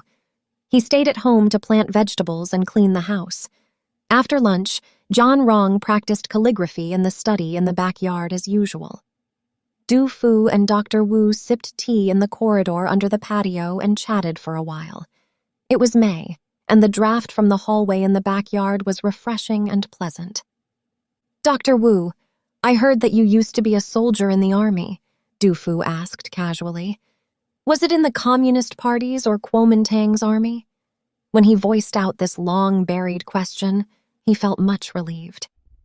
"Initially, I served in the Kuomintang Army and later in the People's Liberation Army," Dr. Wu said evasively, looking away from the book The Yellow Emperor's Classic of Internal Medicine.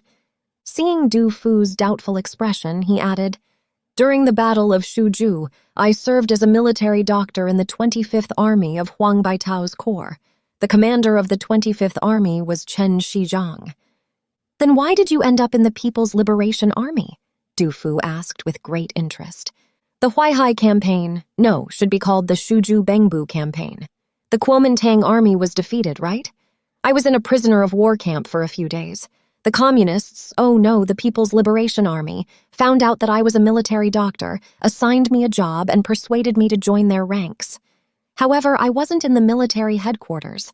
I was in the field hospital of the column, which was equivalent to the Kuomintang Army's corps. The commander of the column was Wang Bicheng. He suffered from rheumatism for a long time. He couldn't walk or ride a horse when it was serious. He could only lie on a stretcher. I prescribed him a few herbs and he got better," Dr. Wu said boastfully. Du Fu never expected such a legendary experience from Dr. Wu, and he asked even more curiously, "Then, why did you leave the army?" It's hard to explain in a few words. It's tough to explain." Dr. Wu hesitated for a moment and stopped talking. Seeing that he seemed to have some unspoken difficulties, Du Fu didn't press further and instead changed the topic. "With your high level of medical expertise, you must have studied under some renowned doctor, right?" "My family has been in medicine for generations. My father was a pharmacist at the Jiming pharmacy in the provincial city. I guess you can say that I am self-taught," Dr. Wu said, with his eyes still fixed on the book and a trace of a smile on his lips, but one could not tell if it was confidence or modesty. "You're far from ordinary." Du Fu's praise also seemed a bit exaggerated. After a moment, he asked tentatively, "Besides rescuing the wounded, what other diseases can the military doctor treat?" "It treats all kinds of diseases, just like the local hospitals," Dr. Wu replied slowly, eyes off the book. "Back then, Commander Chen Shijiang and his wife married for over 20 years without any offspring. I prescribed some traditional Chinese medicine for them, and within half a year, Mrs. Chen became pregnant and gave birth to a fat little boy.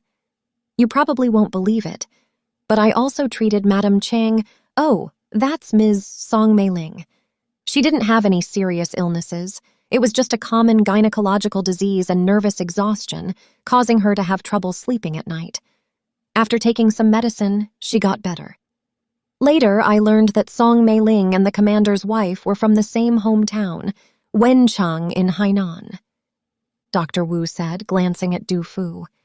Seeing the suspicious look on his face, he realized something and put the Yellow Emperor's inner classic on the bamboo tea table beside him. After thinking for a moment, he said, "Old Du, I know you're worried about whether your wife will be able to conceive. How about this? I'll prescribe her a new formula, which you can take for another 2 months. That should be about it. However, there are a few herbs that I can't buy in town, so I have to go to the countryside myself to pick them." Seeing that Dr. Wu had spoken to this extent, Du Fu had no choice but to remain silent. Instead, he felt somewhat embarrassed for repeatedly asking him questions. At that moment, he saw John Rong leave the study and head towards the adjacent bedroom. He stood and said, "Oh, the young miss will nap. Don't disturb her, Dr. Wu.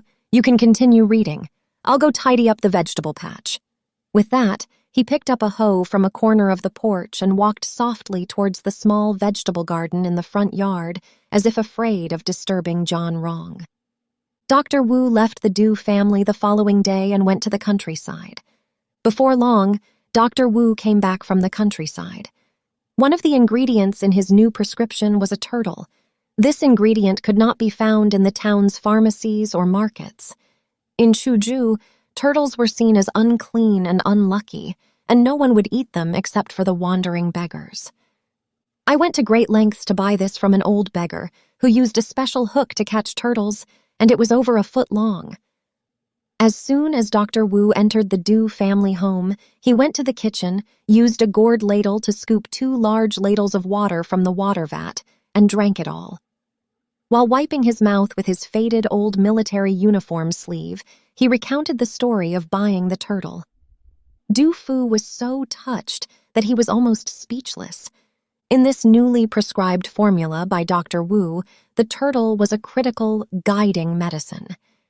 The process of preparing and administering the medicine and the treatment itself was very particular and complex. First, the turtle was cleaned with clean water and placed in a large wooden basin. Boiling water was poured in, and after the turtle was scalded to death, the meat and shell are separated using a knife. Then, the turtle shell was ground into powder using a stone mortar or other tools, sprinkled into the medicine pot, mixed with several different ingredients, and simmered over low heat for 2 to 3 hours. After taking the herbal soup, Dr. Wu also performed qigong on John Rong in his study. According to Dr. Wu's requirements, he and John Rong would need to take a bath before starting the qigong. During the qigong sessions, only Dr. Wu and John Rong were allowed in the study. The sessions could be as short as an hour and as long as 2 hours. Every time during the qigong, Du Fu would leave home and stroll around the streets. He would walk from the base of the city wall to the North Gate Tower. Sometimes he would return home, and the study door would be locked shut. The qigong was unfinished, so Du Fu would squat beneath the jujube tree in the courtyard and smoke. After a long wait, the study door would finally open. He quickly put out his cigarette and ran over. He saw that Dr. Wu was sweating profusely and looked very tired, and young Miss John Rong's face was red, and her eyes were glazed over. She was half sitting and half lying on the sofa by the window in the study. "Every time I perform qigong on Madam, I lose a lot of energy." Dr. Wu took the wet towel that Du Wei handed him, pointing at the sweat on his forehead as he grumbled. Dr. Wu, you've worked hard. Let's stew some chicken soup for you tonight, to nourish you. Du Fu had barely finished speaking when Dr. Wu waved his hand and said, "Old Du, give the chicken soup to your wife. She's the one who needs to be nourished the most now. Just stir-fry the turtle meat for me. That'll do." "Dr. Wu, do you dare to eat that stuff?" Du Fu asked, half believing and half doubting. "If you don't tell me, I'll feed it to the cats and dogs. Back when we were fighting the Shuju Bengbu campaign, I even ate human flesh on the battlefield." A hint of an inscrutable smile flashed across Dr. Wu's face. Then he walked towards the courtyard. As he was walking, he seemed to have remembered something. He stopped and turned around to tell Du Fu, "Oh, right, old Du. After every qigong session, ensure your wife rests well for 2 or 3 days. You mustn't—" He swallowed the second half of his sentence. Du Fu understood what Dr. Wu meant and nodded repeatedly. "All right, I'll sleep in the study for these 2 days." As he said this, he thought, "I'll do anything as long as young Miss is pregnant." One evening, about 2 months later, before going to bed, Du Fu reached out and touched John Rong's belly, noticing that it was slightly protruding compared to before. Jan Rong was pregnant. In those years, urban residents' grain supply was rationed, and many families did not have enough to eat. Although the Du family did not have to starve, they also had a hard time. To nourish the pregnant Jan Rong, Du Fu had no choice but to take out the savings he had left over from before the liberation when he had run the photography studio and bought all kinds of nutrients. He, on the other hand, was going hungry, and sometimes his stomach ached with hunger. He would chain smoke. His mouth would feel dry and taste bitter. Du Fu, who had not been a heavy smoker before, had become addicted to smoking this way. A year later, young Miss John Rong gave birth to a boy named Du Wei. On the day the child was 1 month old, Du Fu, who had a child at a later age, once again took out the savings he had accumulated from running his photography studio and booked several tables at the best restaurant in Chuzhou, the Juzhen Garden.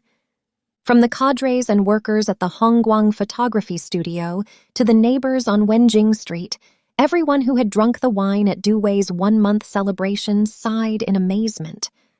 It had been a long time since people had eaten such a lavish feast. 6. Godfather. Before Du Wei turned 3, he lived a life many children envied, like being in a honey jar. In the mid-1960s, shortly after the famine, the material supply in society was relatively scarce. Milk and other nutritious products were still in short supply, and it wasn't easy to buy them even in the vast city of Chuzhou. To ensure that his son could drink milk, Du Fu had to make 2 trips to Shanghai almost every year, bringing back a large pile of milk powder, candy, honey, and other nutritious products. He grew up to be very fair-skinned, chubby, and much taller than his peers. Because his parents spoiled him, Du Wei had a terrible temper. When he got angry, he would refuse to acknowledge his relatives, and he would blindly bite and hit like a wild beast. One time, Du Fu went to work at the studio, and a colleague noticed the red and purple marks on his face and asked with surprise, "Old Du, what happened to you? Did you get into a fight with your wife?" The colleague knew that Du Fu was afraid of his wife and was teasing him. "No, it was caught by my son." Du Fu scratched his head in embarrassment. Not only did he not seem angry at all, but he also wore a happy expression. Strangely, although Du Wei was unruly and unreasonable in front of his father, Du Fu, he was exceptionally obedient in front of Dr. Wu. On one occasion, Du Wei threw a tantrum again, punching and kicking his father like a punching bag. Du Fu's eye corner even bled, but instead of getting angry, he was cheerful and seemed to enjoy it. Just as Dr. Wu arrived, he saw the scene and straightened his face, shouting, "Stop!" Du Wei, who was usually fearless, obediently stopped and hid in his mother John Rong's arms, not daring to lift his head. While coaxing the child, John Rong scolded, "Dr. Wu, you've scared the child badly. He was just playing with his father." "Yes, the child was just playing with me. He's not strong enough to kill me, even if he tries harder," Du Fu echoed. "He's not strong enough to beat you now, but what about when he grows up?" Dr. Wu said coldly. Du Fu and his wife were speechless. Logically speaking, Dr. Wu was just a traveling doctor who had treated the Du family. After the child was born, he was no longer related to them. However, over the years, Dr. Wu would visit every once in a while. He would stay for a night at the very least, and for several days at most, like he was visiting relatives. The Du family also treated him like a relative, providing him with good food and wine. It could be seen that Dr. Wu likes the child from the Du family. Every time he came to the Du family, he always magically pulled out 1 or 2 gifts from his pocket, which were for Du Wei. Sometimes it was a small windmill or kite, sometimes a rattle, and sometimes it was cotton candy or bingtung hulu. Du Wei, who was a little nervous because of Dr. Wu's appearance, forgot everything as soon as he saw the gift. He took the gift from Dr. Wu and ran out of the yard like flying to find his friends to play on the street. "It's rare for Dr. Wu to be so nice to us, Du Wei." Du Fu and John Rong couldn't help but sigh when they were together. "Perhaps it's because he hasn't got married or had children, so he particularly likes kids," said John Rong. "We owe our son to him," said Du Fu. "Why not let Du Wei call Dr. Wu his godfather?" Jan Rong hesitated briefly before agreeing. This was before Du Wei was 3 years old. After Du Wei turned 3, things changed a bit. First, some neighbors on Wenjing Street noticed that the cherished son of the Du Wei family, Du Wei, looked less and less like his father, Du Fu, as he grew older. Every time Du Fu held Du Wei's hand and walked down the street, people looked at them from behind, from left to right, and from top to bottom, and they couldn't believe they looked like father and son. But if Du Wei didn't look like his father, who did he look like? People pondered and came to a bold conclusion. Du Wei looked exactly like his godfather, the occasional quack doctor, Dr. Wu, who would drop by the Du Wei house every now and then. Especially those eagle eyes, they were almost identical. After arriving at this conclusion, many people were taken aback. Since then, people's views and attitudes towards Du Fu and his son Du Wei had gradually changed. For instance, a group of neighbors who were chatting on the street just now suddenly fell silent, as if they had heard someone give a command when they saw Du Fu and Du Wei approaching. They only started chatting again after the father and son pair had walked away. Meanwhile, various rumors about Du Wei's background also spread on Wenjing Street. Finally, one day, the rumors reached Du Fu's ears. Du Fu returned home from the market and prepared dinner as usual that day. When John Rong and their son Du Wei came from the backyard to the front yard and sat down at the dining table to start eating, he sat beside them, continuously smoking and staring intently at Du Wei's face. His gaze was odd, as if he was looking at a stranger, not his own son. Jan Rong felt a bit strange. In the past, whenever they ate, Du Fu would always use chopsticks to fill Du Wei's bowl with dishes. What was going on today? She couldn't help but ask, curiously, "Old Du, why aren't you eating?" Oh, you guys eat, I'm not hungry." Du Fu dodged John Rong's probing gaze, fumbled for a crumpled box of Da Honghua brand cigarettes, and took a cigarette from it. When he used the butt to light the match, his hand trembled, and it took him a lot of effort to light the match. John Rong noticed that Du Fu's 2 fingers, which he usually used to hold the cigarette, were yellow and black from smoke, resembling 2 withered branches. Jan Rong could sense that Du Fu seemed to have something on his mind. She wanted to ask several times, but the words stuck in her throat and were swallowed back. That night, Du Fu didn't sleep in the bedroom he shared with John Rong. Instead, he spent the whole night in the study. The following day, he bought breakfast for John Rong and Du Wei as usual, and then worked at the studio. After this departure, Du Fu never came back. During that period, just like the entire country and Chuju, the Cultural Revolution was in full swing at the Hongguang Photo Studio. The studio established a revolutionary committee comprised of young members. The original leadership, including Du Fu, was sidelined. However, for him, losing his position as deputy manager was just the beginning of his misfortune. Soon after, the Revolutionary Committee announced an isolated investigation into Du Fu, citing his treason during the anti-Japanese war. They presented a long list of evidence, including photos of Du Fu's wedding to John Rong during the Japanese occupation of Chuju, attended by the military police commander Nakashima, as well as newspaper clippings announcing Du Fu's appointment as the president of the Chuju Sino-Japanese Friendship Association. Regarding Du Fu's pro-Japanese experience during the anti-Japanese war, after the victory of the war, the Chuju national government had already made an assessment when identifying traitors, considering Du Fu's actions as mere commercial behavior, not worthy of the charge of treason and collaboration, and therefore only decided to impose economic sanctions on Du Fu. Initially, the Fuwei photo studio was to be confiscated as unjust wartime assets, but since the property rights of the photo studio were written in the name of Du Fu's wife, John Rong, and did not belong to Du Fu's property, a significant amount of money was ultimately fined as a settlement. However, this time, the Revolutionary Committee sent people to Beijing for further investigation and discovered the special relationship between Du Fu and Li Hans, the photographer from the original Beiping Lixin photo studio. According to intelligence declassified after World War II, this Li Hans was not an ordinary German of Chinese descent, but a spy sent to China by Nazi Germany. While in Beiping, he provided many important intelligence reports to the German and even Japanese military. Moreover, a few years ago, Li Hans, who had just been released from prison, wrote a letter to Du Fu. After several rounds of transfer, this letter ended up in Du Fu's hands from Beijing and was hidden in the archive cabinet in his office. This time, the special investigation team searched for it. Although the content of the letter was catching up and unrelated to politics, it confirmed the special relationship between Du Fu and the German-Japanese spy Li Hans. In this way, the label of traitor on Du Fu's head became an irrefutable fact. Du Fu did not mention this at home, and Miss John Rong was also unaware. She thought Du Fu went to work at the photo studio that day as usual. Little did she know that the day before, the photo studio's revolutionary committee had notified Du Fu that a meeting of all the studio's cadres and staff would be held to publicly criticize his crime of treason and collaborating with the enemy.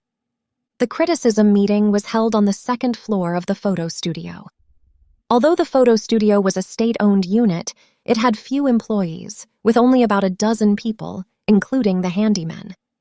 Since everyone was required to speak, it was already noon when the meeting ended. Du Fu stood in the meeting room for several hours, wearing a paper hat with Traitor Du Fu written on it. His whole body was stiff, and his waist could not straighten. When he walked downstairs from the second floor, his calves became weak, staggered, and almost fell. Fortunately, a colleague walking next to him reached out and supported him. Old Du, are you okay?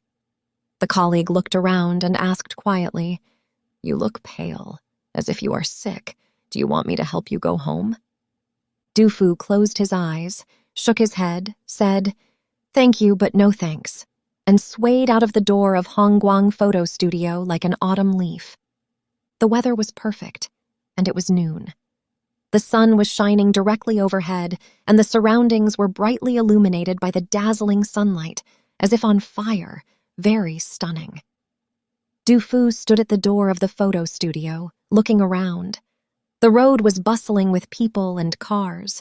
Du Fu stared blankly at this street scene that was no different from usual, with a confused look, like a countryman who came to the city for the first time.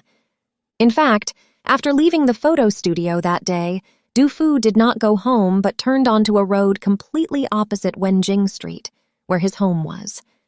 2 days later, an old worker who was doing morning exercises found an unidentified male corpse by the moat. He was about 50 years old. Because he had been in the water for too long, his body was swollen, and it was difficult to tell the identity of the deceased. Under a weeping willow tree on the shore where the deceased fell into the water, the old worker found a pack of crumpled Dehonghua brand cigarettes. The cigarette butts were scattered all over the ground. It can be seen that the deceased sat on the shore for a long time before drowning and smoked a whole pack of cigarettes. The old worker found a soaked photo in the drowned man's chest pocket. The photo showed a little boy of 2 or 3 years old with a chubby face and round eyes, looking very cute. In the lower right corner of the photo was printed a line of words, State-owned Hongguang Photo Studio. Later, the police station found the Hongguang Photo Studio based on this line of characters and confirmed that the deceased was Du Fu, the former deputy manager of the photo studio. Like her father, John Datong, John Rong also suffers from heart disease. When she heard the bad news, she fainted on the spot. About half a year later, a middle-aged man in an old military coat walked into Wenjing Street on a winter evening. As he passed by a group of children playing a game of chicken, one child suddenly shouted, "Du Wei, your dad is here!" Another boy wearing a woolen hat looked at the man and shouted, "You're wrong! He's my godfather! My dad is dead!" The man watched the boy from afar, paused momentarily, and then turned around to enter a courtyard. That person is Dr. Wu. He hasn't been seen on Wenjing Street for quite some time. That night, Dr. Wu stayed at the Du family's house, or the John family's now. Unlike in the past, when he stayed in the guest room in the front yard, he settled into the backyard, the bedroom previously occupied by Du Fu and John Rong. John Rong had evidently not recovered from the grief of losing her husband. Her face looked haggard, and she seemed restless when she slept with Dr. Wu.